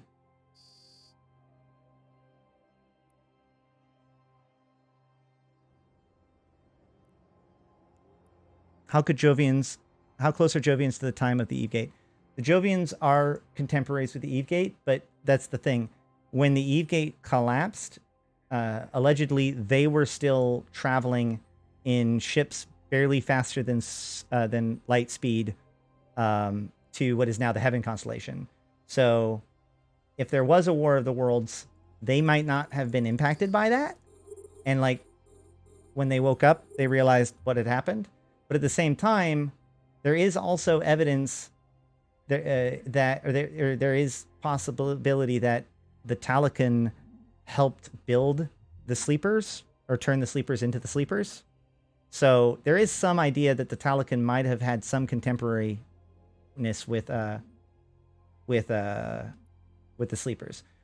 I want to stress everything that I'm saying here is 100% tinfoil. Nothing I'm saying at all is confirmed anywhere. Right? There are places and scraps and scripts and narrators and pieces. Like I have a whole thing about it. If you believe the telling of the story from Templar 1, then the Jovians were in suspended animation traveling when the Eve Gate collapsed. And that the sleepers kind of were born out of this civilization as the Jovians kind of go through their first and second Jovian Empire. And then at the end of the second Jovian Empire, the sleepers leave because they turn to the sleepers to try to get a solution to the Jovian disease. Sleepers don't have any, which at this point they're called the Architects. The Architects don't have a solution besides coming into the construct with them. So then the rest of the Jovians accuse them of potentially even making the Jovian disease, and they get ran out of town. So, but there is some hints that it's possible that the Talokan actually created the sleepers as the sleepers during the first Jovian Empire. That during the first Jovian Empire, the Talokan worked with the Jovians to create the sleeper civilization, and that group stayed with the Talokan until the Talokan caused the event that's known as the AI War, and had to use this weapon, this counter virus against this entity, and that ended up disrupting the sleeper civilization. And so they fled and rejoined the Jovians right at about the same time as the collapse of the first Jovian Empire. Again, there are a lot of people that disagree with this telling of events. That part of it, the Talican part of it. It is unknown whether or not the Talican and the Sleepers ever really interacted with each other, although there is, like, obviously the Talican and the Sleepers have structures together, but it looks like this the Sleepers maybe came later and inhabited the structures. But especially if you use some of the stuff that was leaked to Echoes, along with some of the older lore, you can kind of piece together that it's very possible that it happened in the way that I just described. Also, in the Jovian records, it refers to a Jovian Triglavian satellite polity. Polity is like a society. So a Jovian Triglavian satellite society that had the category of hybrid and the subcategory of hive mind. And this and it seems that this happened during the first Jovian Empire. Because it says it's during Jovian iteration 1 dot something or other. So that suggests that what we now know as Sleepers could have potentially have originally been related to the Triglavians. And then at some point something went wrong. And so the Triglavians had to do a full purge of all connections to that society as probably part of their escape or the conflict that was going on in the Second Jovian Empire that led to the Triglavians ending up in the Abyss.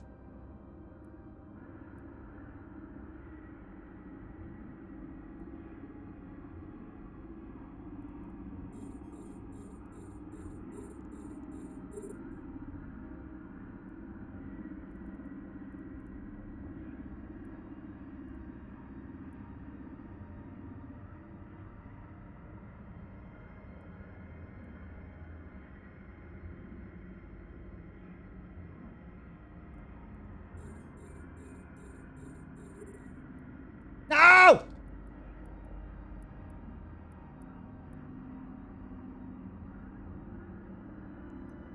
No way I'm going to get it. If I get it, he doesn't deserve it. I got it! Well... Okay, guys.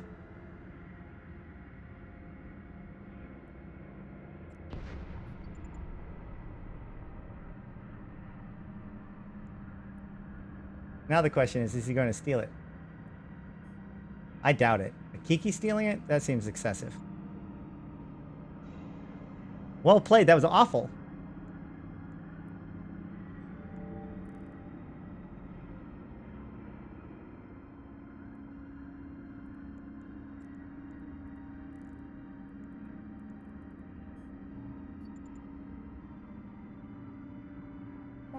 All right, hold on. Let me... I'm sure a lot of people talked to me while I was saying this stuff. When the Jove retained more knowledge of Earth, the Jove went through the Shrouded Days, which meant that they lost a lot of records. And we also don't know if what they've told us is lies.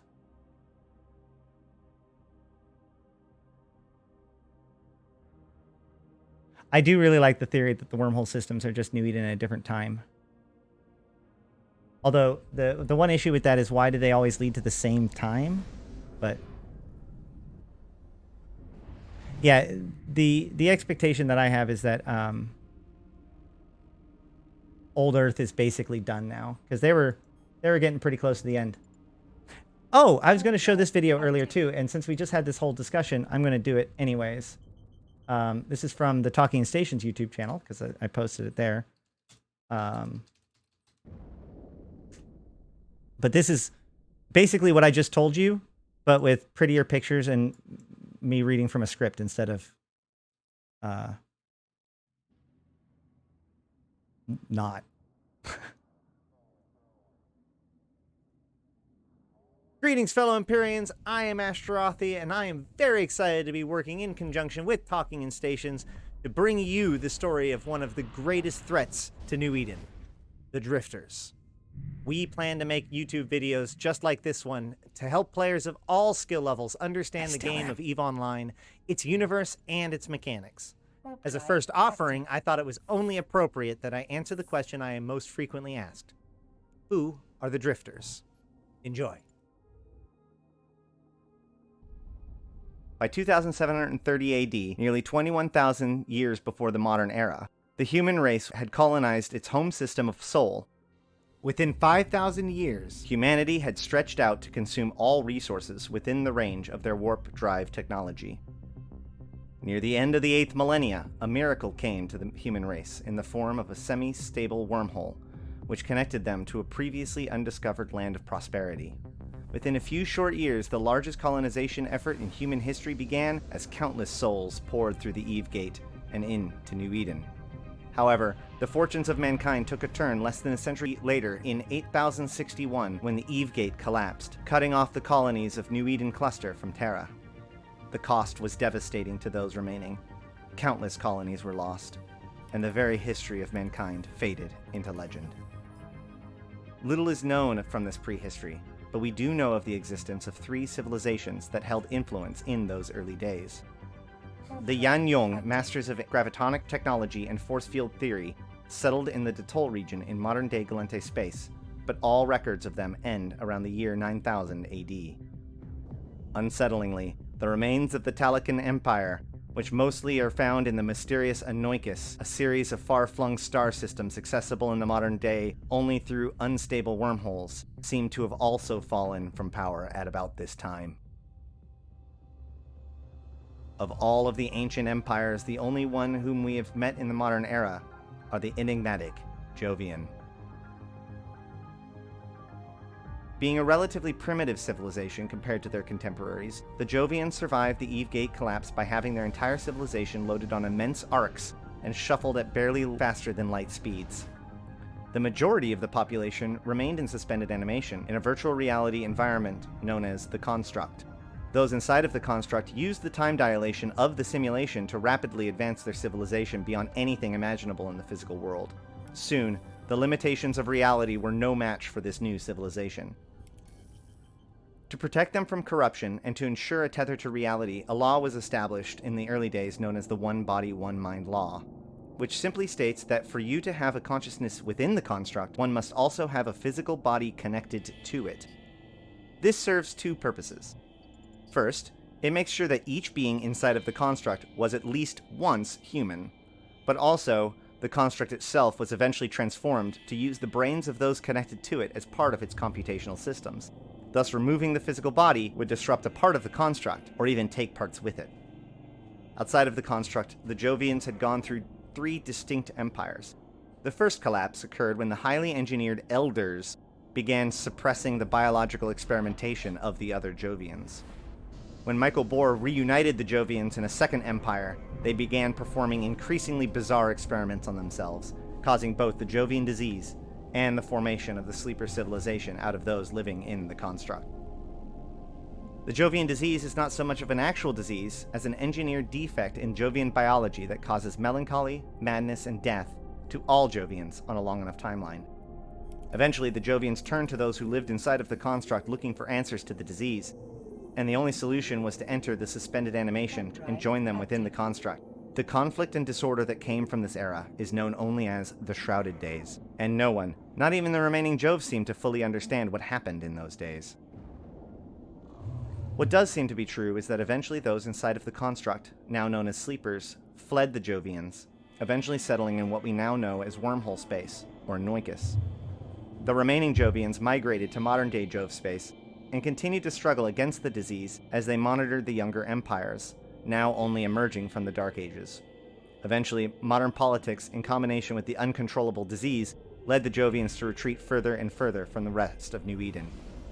But as one empire falls, another rises. Deep inside of Anoikis, separated from New Eden by unfathomable time and space, a violation of the construct was born. Without the shepherding of those outside of the construct, an entity which violated the One Body, One Mind law appeared within the construct. A small child with black eyes that had never been born and had never had a physical body. This thing was called the Other and was rejected and hated by the Sleepers. But this seems to have only fueled its desire to take over and consume. And over time, more of these defects were made. Warp drive active. There you go, 15,000 years. A little over a decade and a half ago, in the year YC 105, the Empire of Amar was having their own trouble. The Emperor, Hadrian VII, ruler of Amarr for 3 centuries, had died of turret disease on August 28, YC 105. The Amarr Empire is ruled by a small handful of noble houses, each with a selected heir to head the house. When the time came, the heirs competed with one another in a process known as the succession trials. The winner becomes the new emperor or empress, and the losers must commit suicide in a ritual that is known as the Rite of Shathal Sin. So when the 5 houses competed in YC 105, Dorian Corazor was chosen and became Emperor Dorium II, but this did not settle the issues within the empire. Jamil Sorum, the heir to the highly militant Sorum house, was reluctant to give her life in the ancient traditions, and when she lost, conspired with her loyalists on a plan to cheat death. The very flesh of the heirs is seen to be sacred by the Amarr, so the idea of cloning a body and mind of Jamil was against Amarr scriptures, but this did not stop Jamil's loyal follower Phallic Grange from secretly cloning her at the Matriarch Citadel. Warp drive active. These events had not gone unnoticed in Anoikis. The Other reached out across the cosmos and discovered the plot to illegally and secretly clone the failed heir to the Amarr's throne. When her mind was transported to the Matriarch Citadel, the Other hopped on board and stitched itself into her brain. Once there, the Other whispered into the heir's mind, teaching her the secrets of ancient technology and revealing the location and function of an incredibly powerful superweapon, which she then used to defeat the Elder fleet of the Mimitar as they flew above Jamil's birth planet in Sorum Prime. The recent assassination of Dorium II had plunged the Amarr into chaos, and Jamil's triumphant return had been deemed a miracle of God. This led to Jamil being crowned the Empress of Amarr. After using the weapon, she discarded it to allow it to fall into the hands of the Road Drones, a hive that is also likely under control of the Other. A Sisters of Eve ship that was doing investigation on the Eve Gate, where the weapon was first found, traced the energy readings to the weapon's location. A Blood Raider group trailed the SOE ship and witnessed them being destroyed by the Road Drone hive. However, the Blood Raiders, probably through the help of the Society of Conscious Thought, or at the very least some Jovians, were able to disable the drones. The Blood Raiders would have acquired the weapon for themselves and brought upon an endless harvest of blood, if not for the valiant Thuckers, a tribal ship and crew who chose to sacrifice themselves to destroy the weapon rather than to let it fall into the wrong hands. The explosion triggered the Isogen 5 that was being packed inside of Jamil's ship and the hive surrounding it. This cache of Isogen 5 was one of several that was created by the pre-Dark Age empires and stored near certain stars. Isogen 5 itself is a super rare isotope of isogen that seems to only occur around certain blue stars and have unheard of gravitonic properties. To make matters worse, this cache was quantumly entangled with at least 9 other caches, which also exploded simultaneously. These explosions poured energy into the local stars, causing massive coronal mass injections, destroying the closest planet near each star. This is known as the Salian Incident, or the Apocrypha event. In addition to the shattered planets created by the explosions, numerous traversable temporal defects known as wormholes began appearing, leading people to discover temporary shortcuts between distant stars, as well as connecting them to the long-lost Anoikis. Still in partial control of Jamil, the Other pushed her to send her scientists into the uncharted space, breaching the sleeper conclaves and extracting the suspended bodies of the sleepers. They then used the sleeper implants to make their first immortal foot soldiers, the Templars. Inside of the construct, the Other used this chance to imprison rebellious sleepers and to send out copies of the Other into the minds of the Templars. Eventually, the dangers of the Templar was discovered, and most were purged. Most. Now partially freed from the construct, the Other constructed massive hives and cracked open the sleeper enclaves, using the bodies itself to puppet them in order to control their newly developed warship, the Drifter battleship. Around this time, something happened that the Other didn't expect. The stars we now know as Anoikis were stitched together by the ancient Talakan. They did so by constructing a Dyson swarm lattice around stars and using the energy to punch holes into reality and traverse them using static gates. One such star, W477 Thank, is located in what is now Jovian space.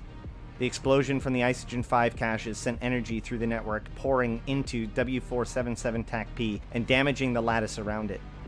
Several years later, in YC-117, W477 Thank exploded, causing an even larger event, blowing open the inner chambers of Anoikis, and leading the Drifter forces to pour into known space, and began exploring and dismantling the sleeper caches and Jovian observatories that had up until this point been cloaked and observing us for nearly 100 years. In the modern era, this event is known as the Caroline Star event. What they want is unclear. They have 5 wormholes, each named after a kind of fortification. Inside of each is a hive, filled with drifter battleships and support cruisers. Highland Tukos warned us of a great invasion that never seemed to have come. However, at the center of each of these hives is a massive vortex of energy surrounding a pile of what may have been fragments taken from the observatories. Additionally, from the records that we have gained from the Triglavians, we have discovered that these drifters have entered into abyssal dead space and disrupted the Triglavian collective that had been hiding there since the end of the Second Jovian Empire, the very same empire that drove the sleepers off over 2,000 years ago. The Triglavians see the drifters as heirs to the Second Jovian Empire, and while they do not understand their artificial nature fully, they identify them as the ancient enemy Azdaja, or the ancient enemy Dragon. Now the drifters are arriving in force in Poshvin, and the Triglavians are warping space-time to gain a foothold into K-space. This ancient war has spilled out into the modern day as the Precursor Crisis.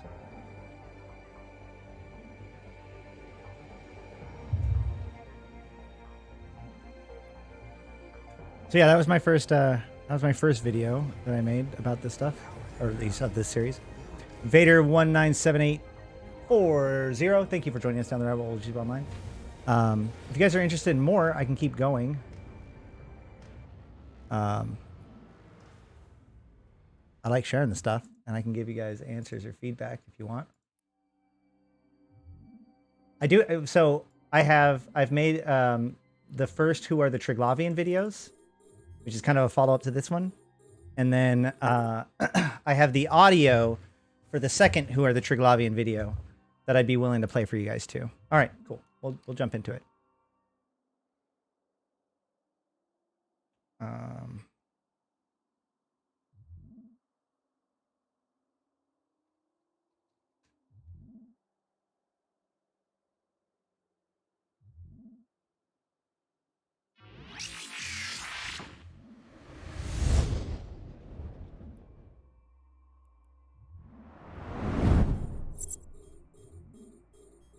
Greetings, fellow Empyreans. I am Ashrothi, the voice of New Eden, and with the invasions long behind us and the domains of Poshvin established, I am here to begin to answer a question that I am frequently asked. Who are the Triglavians? The Triglavian Collective is the latest faction introduced in EVE Online. Originating from the Abyss, the largely mysterious collective has been gaining power and prominence in New Eden. A fact punctuated by the fall of Niarja to Concord control, along with the establishment of Poshvin. Now, nearly a year after Invasion Zenith, the Triglavians are still often a menace in any system connected to Poshvin via their new wormholes. However impactful the Trig are, their nature and drives are widely unknown and not completely understood. Many Capsuleers have mostly ignored the Triglavians until recently, and some have even resorted to spreading bad information. Furthermore, there is no out-of-game canonical information about the Collective, with solid answers, as there is with nearly every other faction in the game. Everything that we understand about the Collective comes from broadcasted messages, data streams, recovered Triglavian technology, and intercepted messages via a device known as a semiosis console, recovered from certain Triglavian facilities. Anything said about them outside of this is brought to us by Concord, whose own motivations on this matter are dubious at best. But with a willingness to explore what is available to us, I think that we can start to get a picture of these ancient outcasts. While it may seem that the Triglavians are relatively recent phenomena, they are actually just a small part of an ongoing story that has been unfolding since 2006, a story I call the Precursor Crisis. This is something that I believe that we'll be discussing a lot on this channel. The short of it is that while the modern Jovian Directorate has all but become extinct within the cluster, ancient survivors from the time of the fall of the Second Jovian Empire have begun emerging into our modern day. This has had a profound and increasing impact into the lives of everyone in New Eden, and a conflict older than any of the 4 remaining empires appears to be kicking off once again in the form of the Drifters versus the Triglavians. The Precursors have returned. The little brother makes the final sorrowful steps home.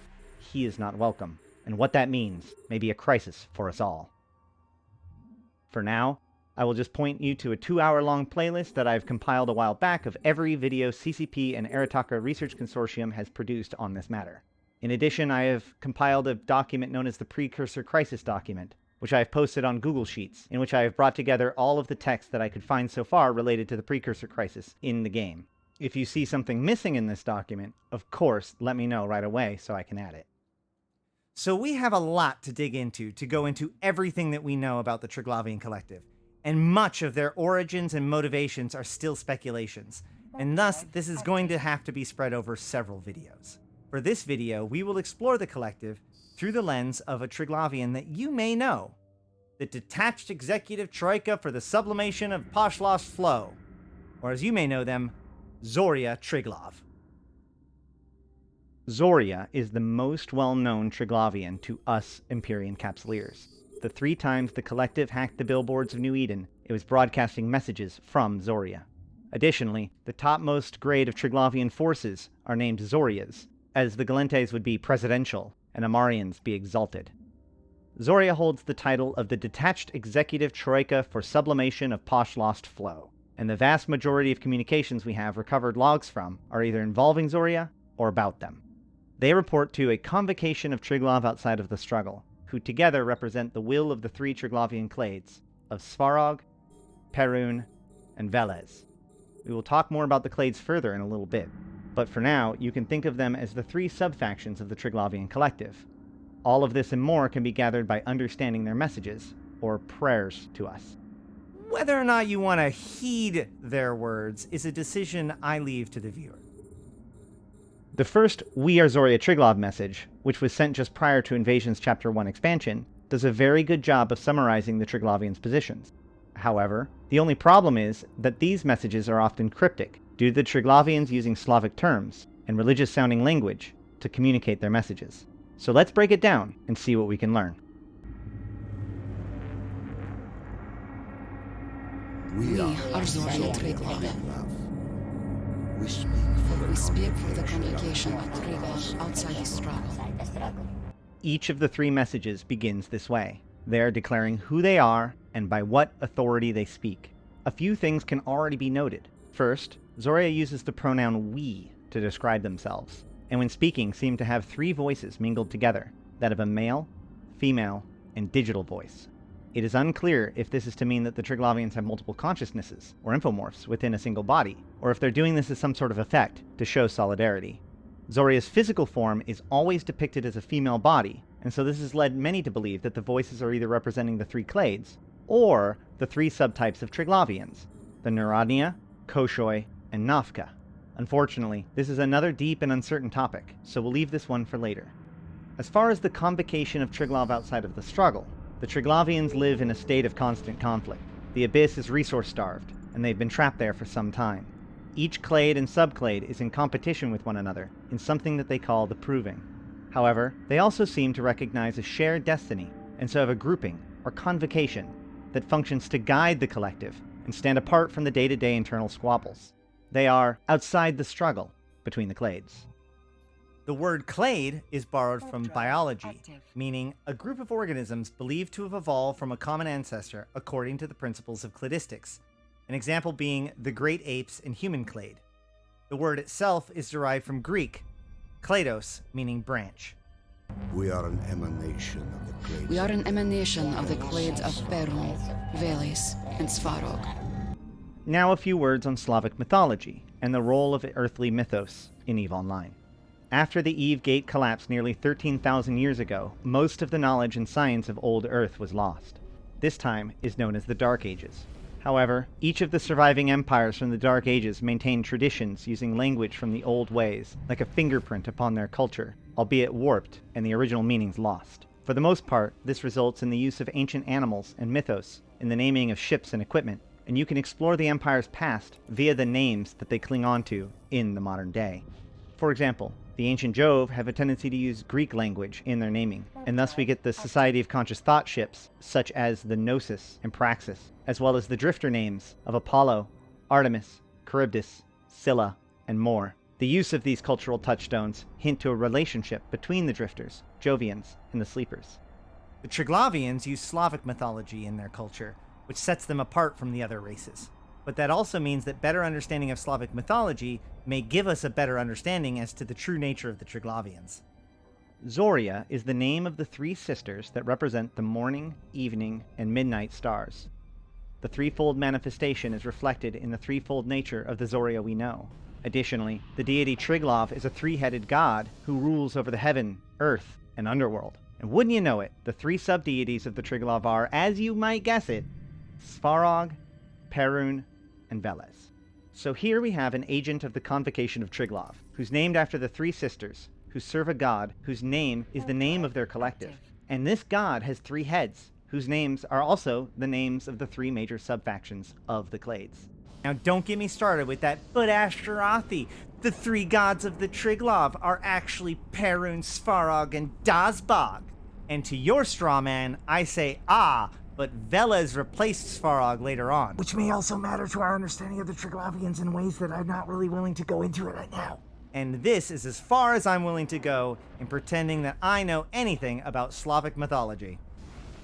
Hear the words of our prayer. Hear the words of our prayer Heed them. and heed them. Much like the Triglavians use Slavic naming to function symbolically within their culture, they also use religious terminology to mean decidedly non-religious things. In this case, the Triglavians often use the word prayer in their communication to mean some sort of formal message and often with a request. Ancient domains beyond The ancient domains beyond the floor of Viraj were lost to us. The ancient domains are known space, the 4,000 some odd star systems of the New Eden cluster, as opposed to whatever hellscape they have found themselves in the Abyss. This line suggests that the Triglavians have lost the means to return to our space at some point. However, within the data streams, we have evidence that the Triglavians likely worked with the first Jovian Empire, and at least were aware of the second, which, according to Jovian records, collapsed about 2,000 years ago. I say, according to Jovian records, because the fall of the Second Jovian Empire is one of the most mysterious times in EVE Online history, known only as the Shrouded Days. Viraj means heaven in the Slavic tradition, and, like the Jovians, the Triglavians seem obsessed with the sacred nature of their mission. While we once believed that the flow of Viraj may mean the Abyss itself, the fact that the F in flow is not capitalized when written seems to suggest that it is not a proper noun. The Triglavians also speak of the Poshlost, or corrupt, or vile flow.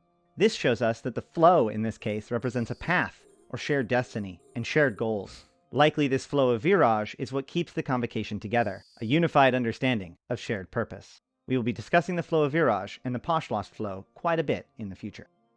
Intruders from the ancient domains have entered for flows. This line is one of the reasons why we once suspected that the flow was the Abyss itself. It has long since been speculated that the flow is the flow between the three conduits of the Abyss. However, they have another name for these sites, namely conduit loop constructs. With that in mind, it would seem that they are saying that the intruders from our world have entered into their existence, their shared experience, or flow. Intruders seek to corrupt the flow of Viraj and the domain of Bujan. Besides us, there are records of 3 other groups that have encountered the Triglavians in the Abyss. Each of them have a set of 6 data streams about them that help us understand the Triglavians' experiences and opinions about them. We also get the Triglavians' name for each of these 4 forces. The 4 groups, including us, are as follows. AEA, Ancient Enemy Azdaja, Drifter and Sleeper Forces. DAV, Deviant Automata, Rogue Drones. HFN, Hive-linked Foreign Narodnia, Sanchez Nation. And AFN, Augmented Foreign Narodnia, Empyreans, or us. Their data streams describe their largely unfriendly encounters with each of these forces. However, the actual corrupting was done by the Hive-linked Foreign Narodnia, or Sanchez Nation. In other words, we can probably lay the blame on all of this invasion nonsense on Master Kuvakai himself. I've been called out, but for more saying on that so in many another times. video. The ancient enemy Azdaja must be extirpated. Deviant Automata must come forth or be extirpated. Corrupted Narodnia must be extirpated. Must be exterminated. Human augmented Narodnia must prove the direction of their flow. From here we can see the overall relationship with the Triglavians in each of these 4 factions. The term extirpate means to root out and destroy completely. The Sancha and the Drifters are beyond redemption. However, Rogue Drones and Empyrean Capsuleers are a bit more nuanced. Moving with the flow may be fit to enter. Narodnia without fitness will be expelled from the flow. This describes their 2-step process for analyzing those of us Capsuleers whom they have encountered. Those who move with the flow of Virage, as in align with their goals and path, may or may not be fit to enter the domain of Buyan. Those who are within the flow of Virage but are unfit will be expelled. The convocation of Triglav outside the struggle. Invoke cladistic proving. Testing between like types has been invoked. The original proving conduits, or PvP sites in the Abyss, are shown as they say this. Glorification is fit, and mortification is Unfold on the flow. The fit will be glorified. The unfit will be mortified. Triglav outside the struggle will be glorified by you. glorified. Nothing can halt the flow of Virage. Flow of Virage. We speak for the convocation of Triglav outside the struggle. We are Zoria Triglav. We are Zoria Triglav. And the ending of the first video is characteristically triumphant. And finally, the same formal phrasing as the opening, but in reverse. Prior to the end of Invasions, Zoria sent a total of 3 messages. Thankfully, the other 2 weren't quite as information-dense as the first one, so we'll be able to work through them quickly enough. As the World Ark emerged for the first time in known space, in a site known as the World Ark Proving Conduit, which was laid out like a giant proving conduit as seen in the Abyss, we received the following.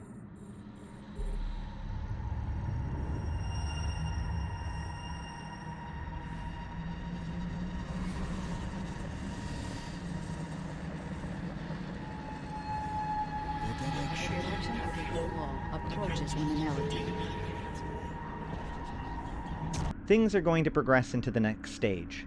The word liminality is Latin for threshold. It's also worth noting that some of the stronger forces within the Triglavians' invasion were known as liminal.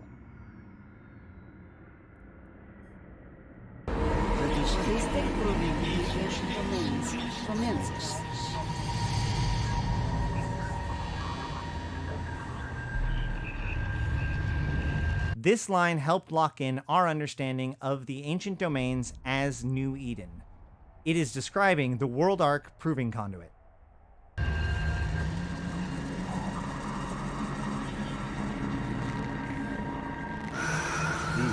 glorified and enjoy the flow or be extirpated.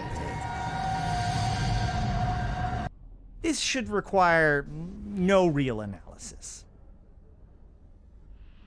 When things accelerated into Chapter 2, Zoria spoke for a 3rd time. We are Zoria Triglav. We speak for the convocation of Triglav outside the struggle. Glorification awaits those fit to join the flow of Virage. Liminal potential is divined among augmented Narodnia. They have found the potential to progress with some of us.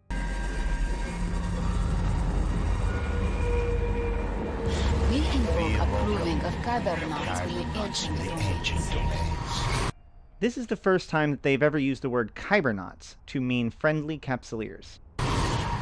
Guide and ground the flow, and be fit for glorification. Obstruct and mortify the flow, and you will be extirpated. Aid in our efforts, and you will be fit for glorification. Get in our way or stop our progress, and you will be destroyed. We speak for the convocation of Triglav outside the struggle.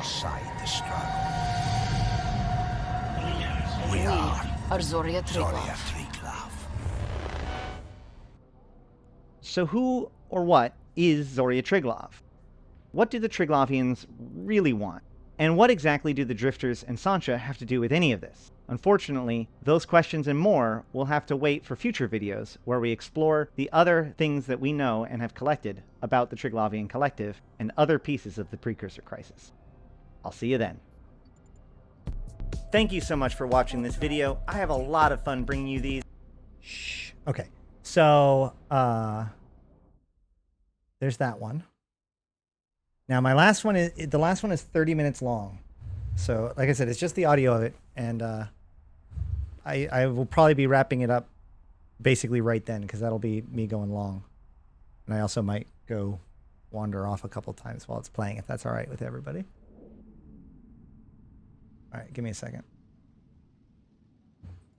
I have been really interested in showing it to people because I want feedback.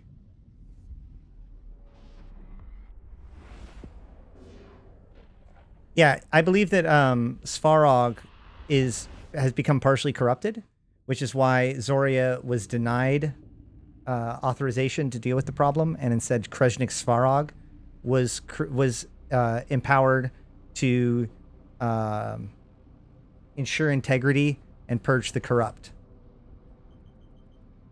Again, this is only audio, and there's a lot of text that I'm reading, so hopefully, if there's any questions, let me know, and I'll try to clarify, and maybe it'll help me know what to put visuals for. Hold on a second. Let me dock up real quick. Warp drive active. Right. So, no, you gain standings for the collective and for Edencom by killing by killing rogue drones and drifters in Poshvin. But yeah, in one of the messages to us, they specifically say that the way to improve, the way to be glorified, is to kill the intruders in Poshvin, which is why the Poshvin part is what matters. That's why rogue drones outside of Poshvin don't matter. That's why drifters outside of Poshvin don't matter. The first two videos are both on YouTube. The next one, like I said, is private right now because normally I only I have my Patreon. My patrons get access to this stuff early. This is like the work in progress stuff. Request accepted.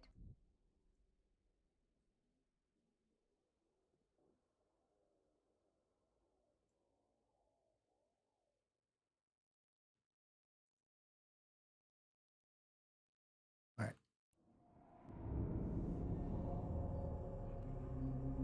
What is the nature? So the name of this video is Who Are the Trig? Part 2, Ancient Enemy Azdaja. I know, it's so clear, right? Because Edencom is like at war. Like they're the people that have their own facility, like that their entire operation is against the Trigs. Sorry. What is the nature of evil? What is the meaning of corruption? What does it mean for something to be so vile, so profane, that ancient edict declares that it must be rooted out and exterminated at all costs? A wickedness so great and so pervasive that you and your people simply cannot allow it to exist in the same universe as you. Like a terrible dragon of yore, an entity has entered into the abyss that seeks to destroy all who are holy and all that is good. An echo of the past so terrible that internal conflict is set aside for the sake of fighting this rediscovered evil. The return of the ancient enemy, Azdaja.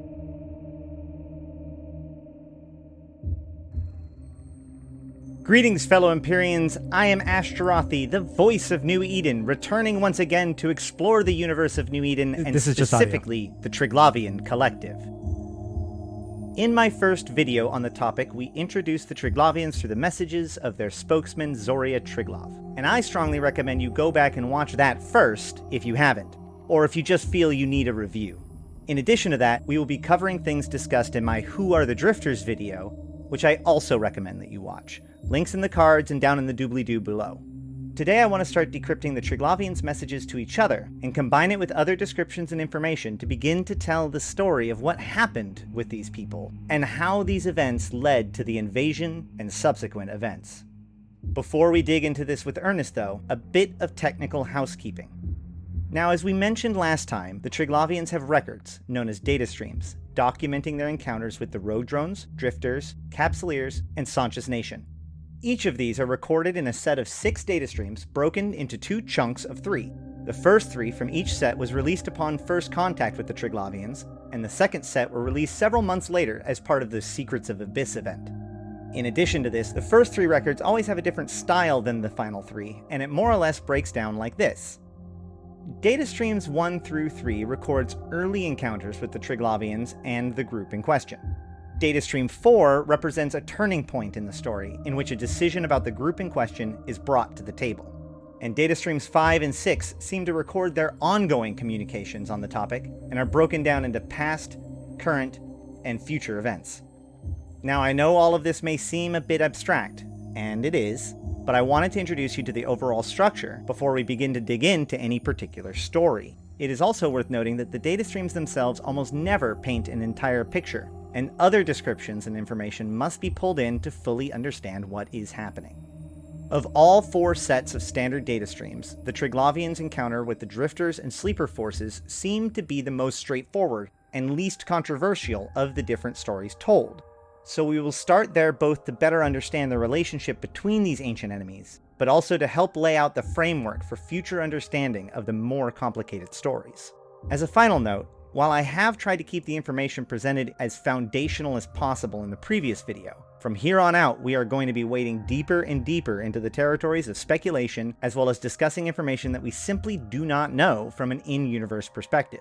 So please, try to keep this in mind as we explore the ancient enemy, Azaja.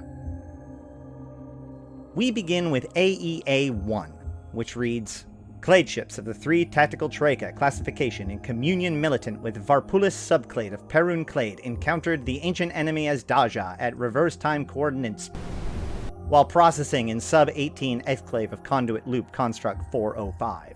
Absolute imperative of Poshlos extirpation against Azdaja was invoked without acceptable material realization. Tactical Troika of Varpulis subclade placed a casting of absorbed data into the clade flow for reflection of the convocation of Triglav outside of the struggle.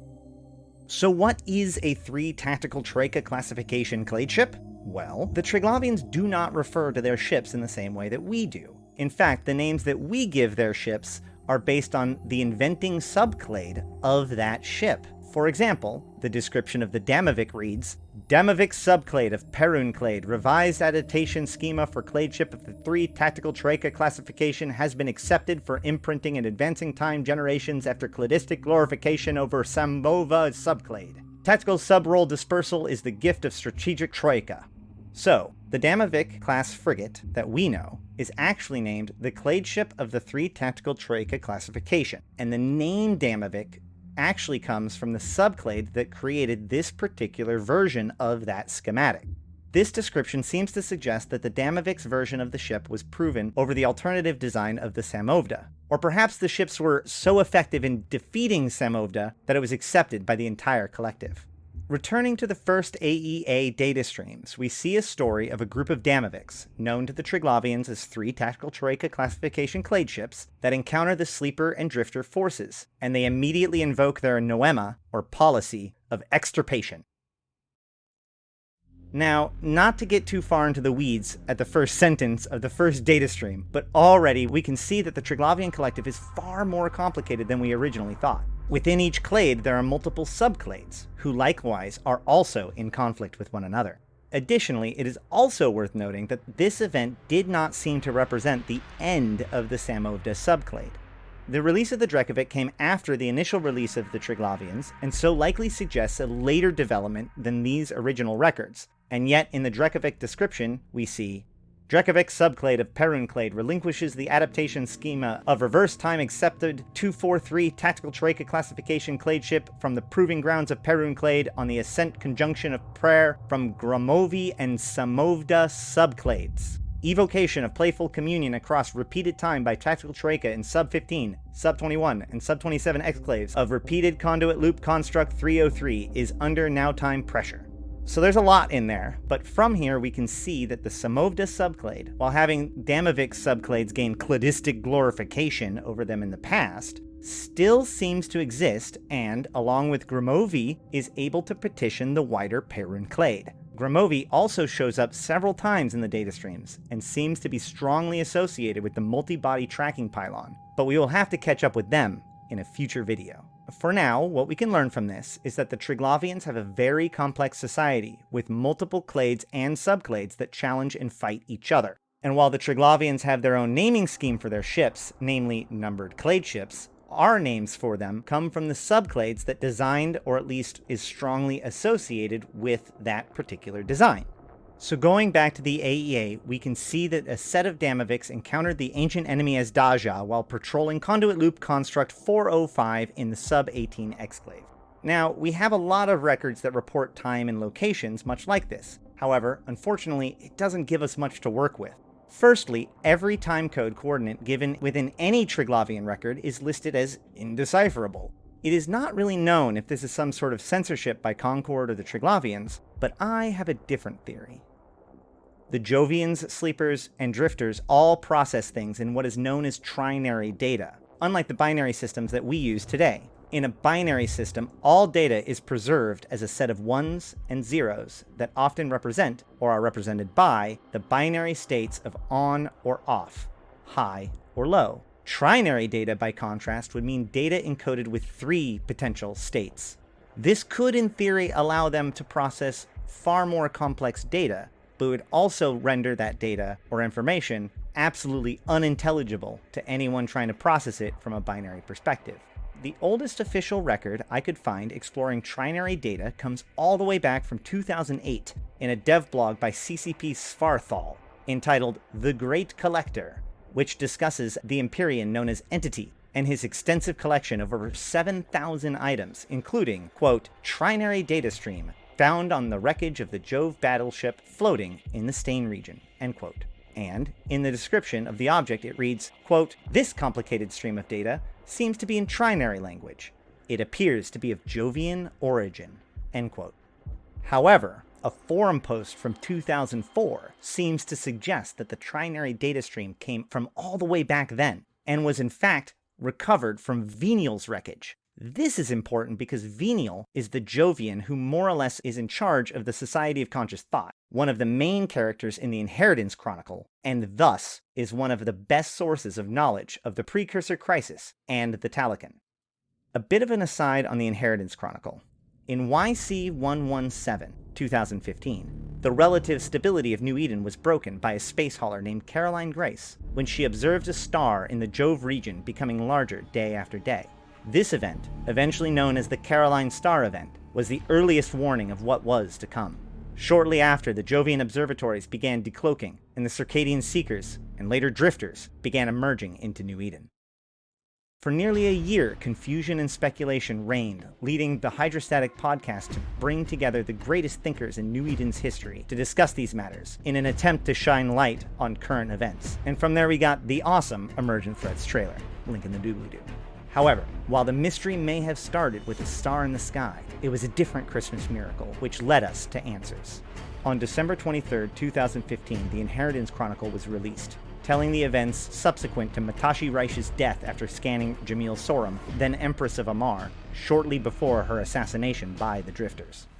As you can see, this is another huge rabbit hole, which we have to come back to later. But for now, let's just leave it at the Inheritance Chronicle being one of the most important stories to understand the Precursor Crisis and modern events, and move along. You can find links to the Chronicle below, as well as a link to the Eve Reader podcast, who, along with several guests, have made a 40-minute long reenactment of the Chronicle. It's amazing. Check it out. Wow. Where were we? Oh boy. This is going to be like a 30-minute long video, isn't it? Probably more. Well, okay, let's just jump back into it. Just to remind ourselves, we are working our way through the first record of the Triglavians' conflict with the Drifters in the modern era. So a group of Damavix encountered the ancient enemy Azdaja, and as we can see in the next line, fail to destroy the enemy. Absolute imperative of Pashlas extirpation against Azdaja was invoked, without acceptable material realization. We also see a few more words that we should probably define to better understand things moving forward. As I mentioned in the Zoria video, the Triglavians like to use Slavic mythology and terminology to name and discuss things. In this case, we see the word Poshlost and Azdaja, both terms that you may or may not be familiar with. The Azdaja in Slavic myth is an ancient evil dragon, a great evil that rises when a century-old serpent is eaten by another. This monster comes from an even earlier Iranian mythos, in which great heroes are sent out on heroic quests to slay the great monster. This echoes to us in the modern day through stories such as St. George and the Dragon. So, knowing this, we can tell that the Triglavians reserve a special place of hatred for their ancient enemy. It is also worth noting that during this initial encounter, they did not yet know about the true nature of the Drifters, the Sleepers, and the Other, and so their association with the ancient enemy does not appear to be connected to an understanding of the Drifters as the Other, but rather comes from their own misidentification of the Vigilant Tyrannos as being from the Second Jovian Empire, their real ancient enemy. From this, we can begin to ask ourselves, what happened between the Triglavians and the Second Jovian Empire? A question we will return to soon. The other word is Poshlost. Considered a word lacking direct translation, its rough meaning is a word akin to taboo, vile, and corrupt. At least the Triglavians lack subtlety. Additionally, this report suggests that the Triglavians failed to destroy their enemy, reporting that the noema, or policy of extirpation or destruction, of the ancient enemy did not achieve, quote, material realization, end quote. In other words, they failed to destroy the enemy. Finally, we can see that the results of this encounter are submitted to, or cast into, the clade flow, which seems to be a collective bank of information, as well as interclade communication network. The only thing left here before moving on is to point out that the tactical troika is the one who places the casting into the clade flow, which implies that they survived the encounter. In a different data stream, the Triglavians encounter Capsuleers, and the Triglavian ships are destroyed.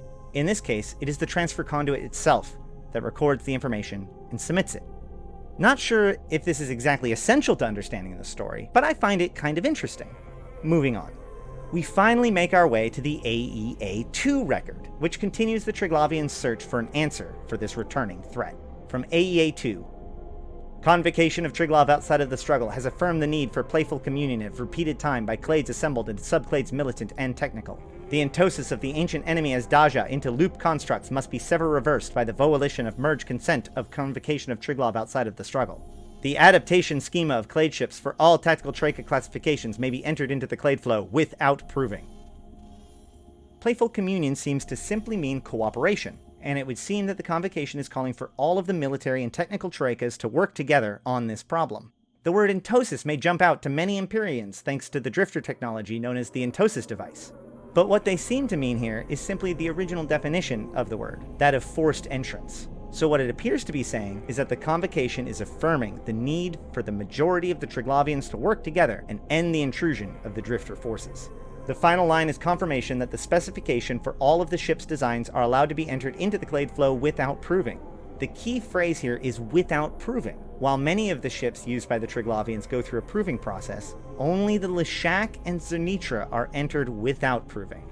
The Zernitra came later as part of the invasion efforts, but the description of the Leshak itself tells us what happens next. Leshak's subclade of Velis clades scattered the adaptation schema of reverse time reclaimed adaptation schema of 729 tactical troika classification vessel into the clade flow without proving after convocation of Triglav outside of the struggle. Convocation of the commune troika have now time pressure for dispersal to strategic troika. Each ship type is given a troika classification, and the 729 is the ship that we know as the Leshak.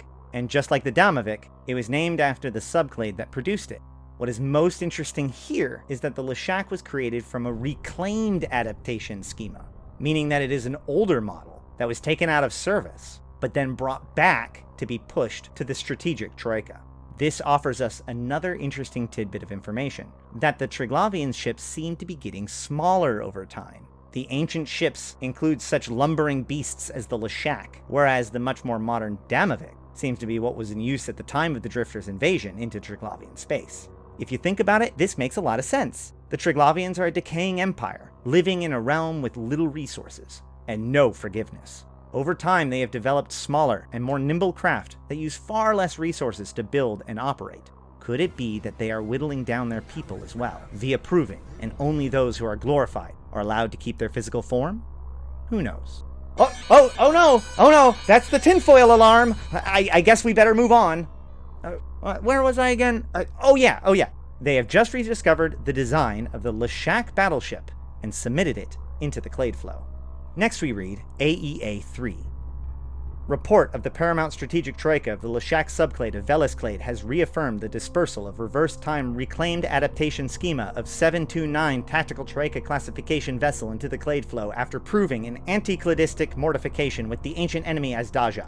Repeated time casting and winnowing of invocations of imperative Apostlos extirpation against Azdaja reveals an acceptable material realization. After everything we have learned in the first two records, this one is pretty easy to understand by comparison. Unlike the Damaviks, the Leshak subclade's battleships were capable of destroying the forces of vigilant Tyrannos. The only thing worth noting here is that this is the only time that the Triglavians refer to anti-cladistic mortification. Again, as we discussed in the Zoria video, cladistic and clade come from biology, meaning sub-branches along the same biological tree. The Triglavians see themselves, and even us Capsuleers, as being cladistically related. However, they do not feel the same way about the remnants of the Second Jovian Empire. Very interesting indeed. The Triglavians finally have a weapon to fight the Drifters, but is that enough to stop them? As mentioned before, each set of 6 data streams are broken into 3 different types. The first 3 records represent an early encounter with the entities in question, while the final 2 show a more ongoing and disjointed record. The 4th data stream of each set is a kind of bridge between the other 2 phases. While each of the 4th data streams have differences due to their vast different kinds of encounters that they have with each group, they also share a lot of similarities. With that in mind, let's read the 4th data stream. Prayer of the Detached Executive Troika for sublimation of Posh-Lost Flow has evoked procession from convocation of Triglav outside of the struggle that requires winnowing of all discourses operating as elements in relation to the ancient enemy Azdaja through semiosis. Detached Executive Troika is granted mandate in Subornost to invoke countervailing imperatives without reverse time proving. Convocation affirms imperative on Detached Executive Troika to maintain playful communion over repeated time with clades assembled and subclades militant and technical. Oh hey, look at that! Our first appearance of the Detached Executive Troika for sublimation of Posh-Lost Flow! As we pointed out in a previous video, we actually know the more common name of this character, Zoria Triglav. Without going into too much detail about the other sets of data streams, each of the 4 data streams are a communication between Zoria and the convocation of Triglav outside of the struggle. Most of the time, the message is a request or prayer between Zoria and the convocation of Triglav outside of the struggle. Whoever is making the request, they are seeking procession, or moving forward with the decision about that faction. However, this procession requires a winnowing of the discourses. The word winnowing means separating, and commonly used to mean separating wheat from chaff. And the word semiosis means communication of meaning through signs. They use this word a lot, and you may recognize the word from the semiosis consoles that we use to intercept Triglavian messages. We will also see the word semiosis again in a few minutes. So it would seem to suggest that Zoria is asking for the convocation to go over all of the data and communications in regard to the ancient enemy and move forward with a decision on the matter. And it would also appear that the convocation does so, and thus grants a mandate to Zoria in response. We do see a couple more new words, so let's really quick. Subornost means to be in partnership with, and countervailing means to offset something by equal force. It would seem that Zoria has been given permission to engage and repel the Drifters and Sleepers without having to bother with verifying it ahead of time, i.e. without reverse time proving. However, the convocation also verifies that this does not change Zoria's obligation to remain in friendly communication with the clades assembled and subclades militant and technical, which most likely means that Zoria simply must remain in communication and cooperation with the rest of the Triglavians as they conduct their countervailing operations. Now, before we wrap this bad boy up with the final 2 records, I think it could be valuable to put the story together. One day, a group from the Perun clade piloting Damaviks encountered forces from the Sleepers and Drifters, and recognizing them as their ancient enemy, they followed their protocols and attempted to destroy the intruders. However, while it seems that the Damaviks most likely survived the encounter, they failed to destroy their enemy. From there, it was agreed that this threat was worth uniting the clades to stop the intrusion, and a request for any solution to the problem was put out to the clades. In response to this, the Leshak subclade of the Velis clade recovered an older design that they believed could help them destroy the ingressing threat. After some testing, it was proven that the Leshak battleship, as we now call it, was in fact sufficient to destroy the ancient enemy's vessels. Once the solution was decided upon, the convocation responded to Zoria's request for a decision on the matter of the ancient enemy. Zoria was instructed to begin conducting operations to disrupt and stop the invaders, with an understanding that they still must remain in close communication and coordination with the rest of the Triglavian collective. So there we go, a fun story, easy peasy. But wait, you may ask, aren't there still 2 more data streams? Well, yes there are, but as I've alluded to a few times now, they are very different. So I figured it would be invaluable for us to all understand the story so far before we move on. So with all that said, the 5th and 6th data streams of each set have far more in common with each other than with the previous sets. While the first 4 records appear to be some sort of historical record, often declaring within the report how the data was gained, as is the case with the AEA-1, the final 2 seem to be some ongoing communication or log.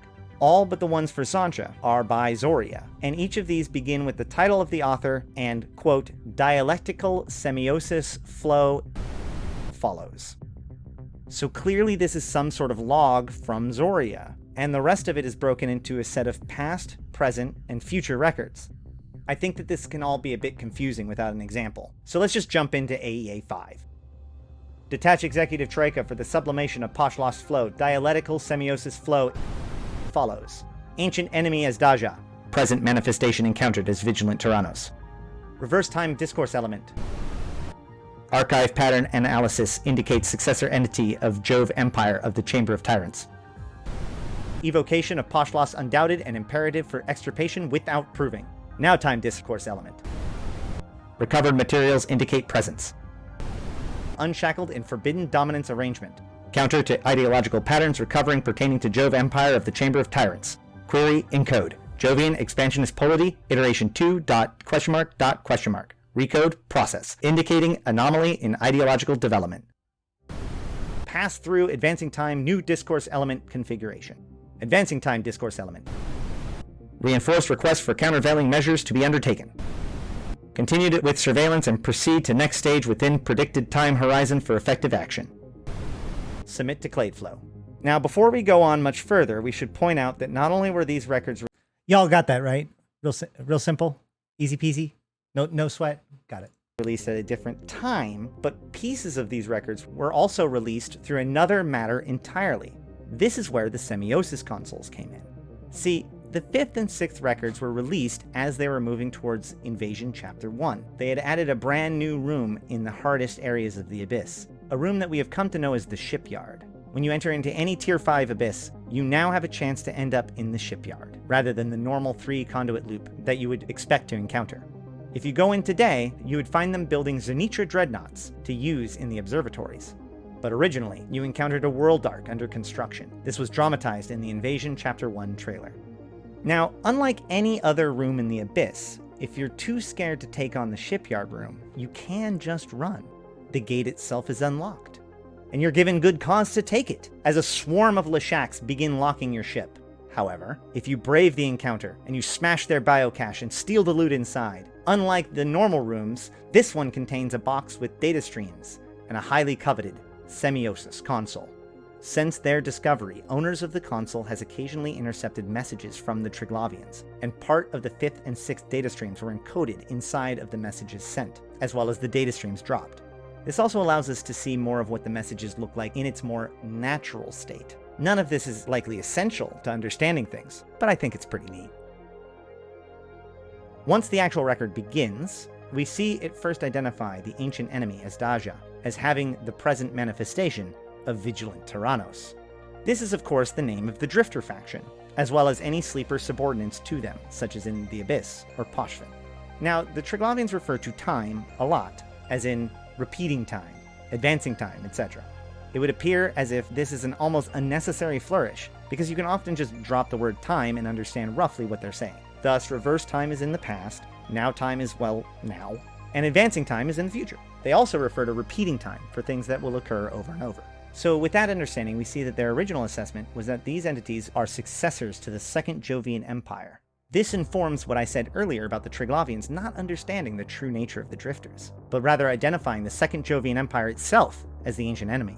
Additionally, it confirms that because of this, they were deemed Poshlost undoubted, and it is an imperative upon them to destroy them outright. However, it is in now time that things get a bit more complicated. It would seem that they have been recovering pieces from the wreckage of encounters with vigilant Tyrannos, and from that, they have determined that they are unshackled in forbidden dominance arrangement. Now this line is most interesting, and one that is hotly contested. However, it is worth noting that the rogue drones that are hostile to the Triglavians in Poshvin are part of the Unshackled Overmind. And in a character post on May 14th, 2020, a spokesman for the pro-Triglavian Kybernauts reaffirmed the existence of a forbidden dominance arrangement. Whether this is to represent the enslavement of the sleepers by the other, or something else entirely, remains to be seen. However, they continue by pointing out that this is counter to what they would expect from the Second Jovian Empire, because they're not. They run a query and encoding against this Jovian expansionist polity iteration 2. Now, a polity is like a society, so this suggests that they were testing what they were seeing versus recovered records of the Jovians from iteration 2, which is likely the Second Jovian Empire. Testing their current findings against the historical records indicate that there has been some sort of disruption in the ideological development of the Second Jovian Empire. Now, we know that the end of the Second Jovian Empire came from the Shrouded Days, as their great empire was brought low by the emergence of the Jovian disease. Given that their records are recovered, and they don't seem to know what happened to the Second Jovian Empire, this puts the escape or imprisonment of the Triglavians around this same time period. Some have even go so far as to suggest that the Triglavians, with their bioadaptive suits and their mutaplasmids, may in fact be the modifiers from the Second Jovian Empire, an ideological opponent to the statics, including those who would eventually become the sleepers. Whether this is true, and whether the Triglavians are the creators or victims of the Jovian disease, remain to be determined. What does seem to be true is that this discovery changed how the Triglavians were going to be dealing with, or at least discussing, the enemy moving forward. Which brings us to advancing time. The need for countervailing measures is still a top priority for Zoria. However, there is an immediate need for continued surveillance to gather information, as the time for effective action may be running out. Alright, so as I said, the last two are way different than the ones before, and as you can see, this leads to a lot more speculation. So let's just wrap this up with AEA 6. Detach Executive Troika for sublimation of Poshlos flow. Dialectical semiosis flow follows. Ancient enemy Asdaja. Exploratory operations have failed to establish active locus for presence of Jove Empire of the Chamber of Tyrants. Reverse time discourse element. Stability of local spatial temporal environments deviate from archived reference data pertaining to query encode Jovian expansionist polity iteration 2. Recode process. To cast a sounding in the flow of Virage. Now time discourse element. Archive spatial temporal coordinates ranges log encode Jovian expansionist polity iterations 2.0.0 to 2.7.20. Recode process. Not reconciled with ingressing data. After evocation of ancient time noemata of Kosorg, conduit flow, and confluence. Advancing time discourse element. Procedures for continued exploration and surveillance under contemplation. Processing to imperative without proving in the gift of the detached executive troika for the sublimation of Poshlos flow. This time, the historical report flat out says that they have failed to determine the center of power for the Second Jovian Empire. To make matters even more complicated, the Triglavians also performed tests against the locations in which the ancient enemy was arriving from, and mapped it to the known locations of the Second Jovian Empire, and found no matches. The enemy is clearly not coming from where they expected, and they don't seem to be who they thought they were. The conclusion suggests that Zoria is going to continue to investigate these matters. As far as what a Kosorg, conduit flow, and confluence means, well, if you have a theory, I'd love to hear it in the comments below. So there you have it, 6 data streams about the ancient enemy, and it seems that the Triglavians are left as confused as we are. Now, from Templar 1, we know that the Drifters are in fact likely manifestations of a rogue artificial intelligence that has escaped the Sleeper's construct, but neither we nor the Triglavians know this in-universe. Perhaps the growing conflict with the Drifters and the Triglavians will finally reveal the true nature of the most terrifying enemy of all life in New Eden, the Other. But for now, we will just have to wait and watch our Semiosis consoles. But until then, I have been Ashtarothi, and glorification to those who extirpate the Poshlost. Thanks for watching. I hope that through this... There you go. What do you guys think? There's a lot. There's so much. It's so much.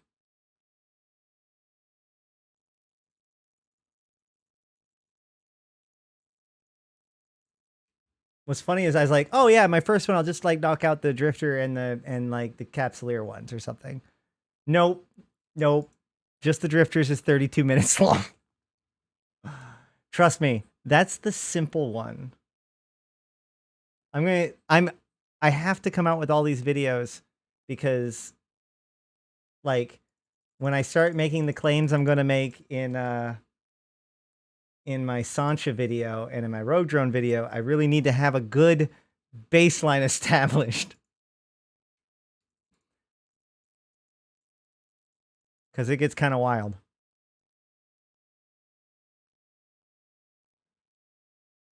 Well, they came out with an extra set of data streams right before Invasion Chapter 3, but those weren't associated with any particular empire. That was called the Shislag Zemikorg Noimata. Shislav Zemikorg. Either way, it's related to the fact that the Chislav Leshaks deployed the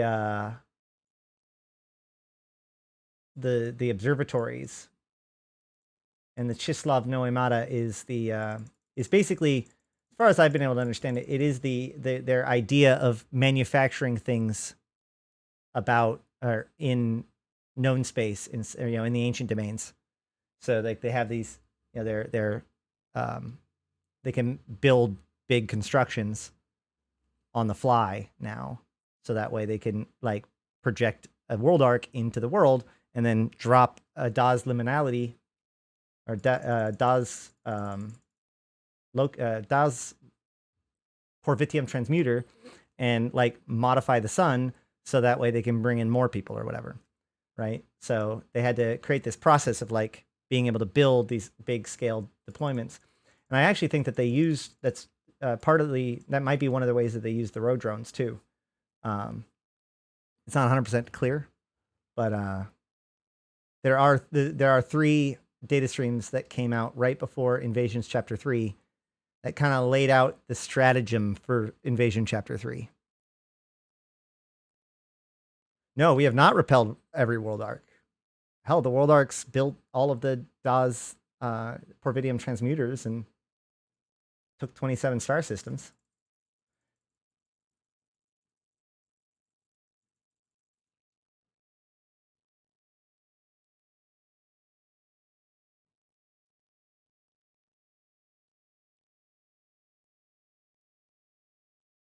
Yeah, every time that they upgraded the stages, basically the world arc appears in the stellar observatory and spawns the next thing and then gets out. And then the DAS locust and the other thing, basically any other deployments, the whir posts and the locusts and all that stuff, those are what's deployed by the little hauling ships, the DAS Caladias.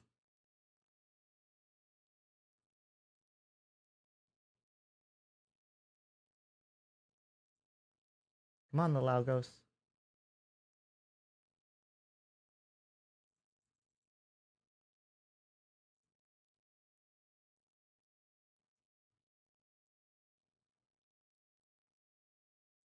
Why would we want to repel them? They're just refugees, man.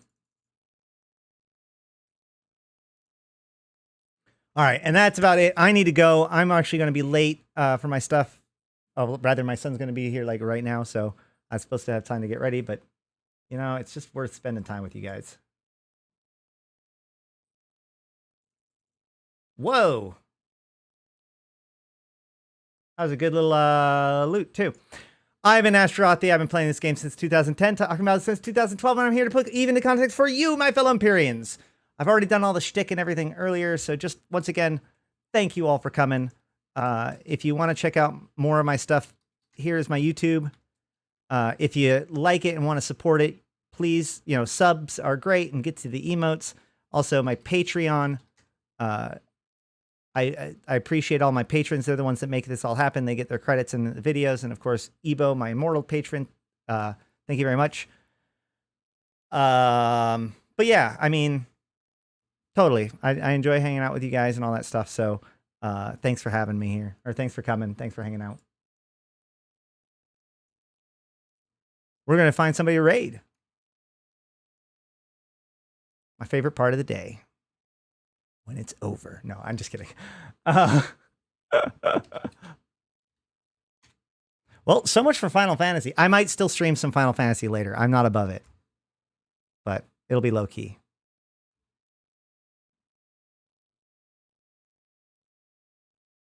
That's fine. Does anybody want to throw out somebody before I make a decision? Oh no, I'm going to hear myself. Shh.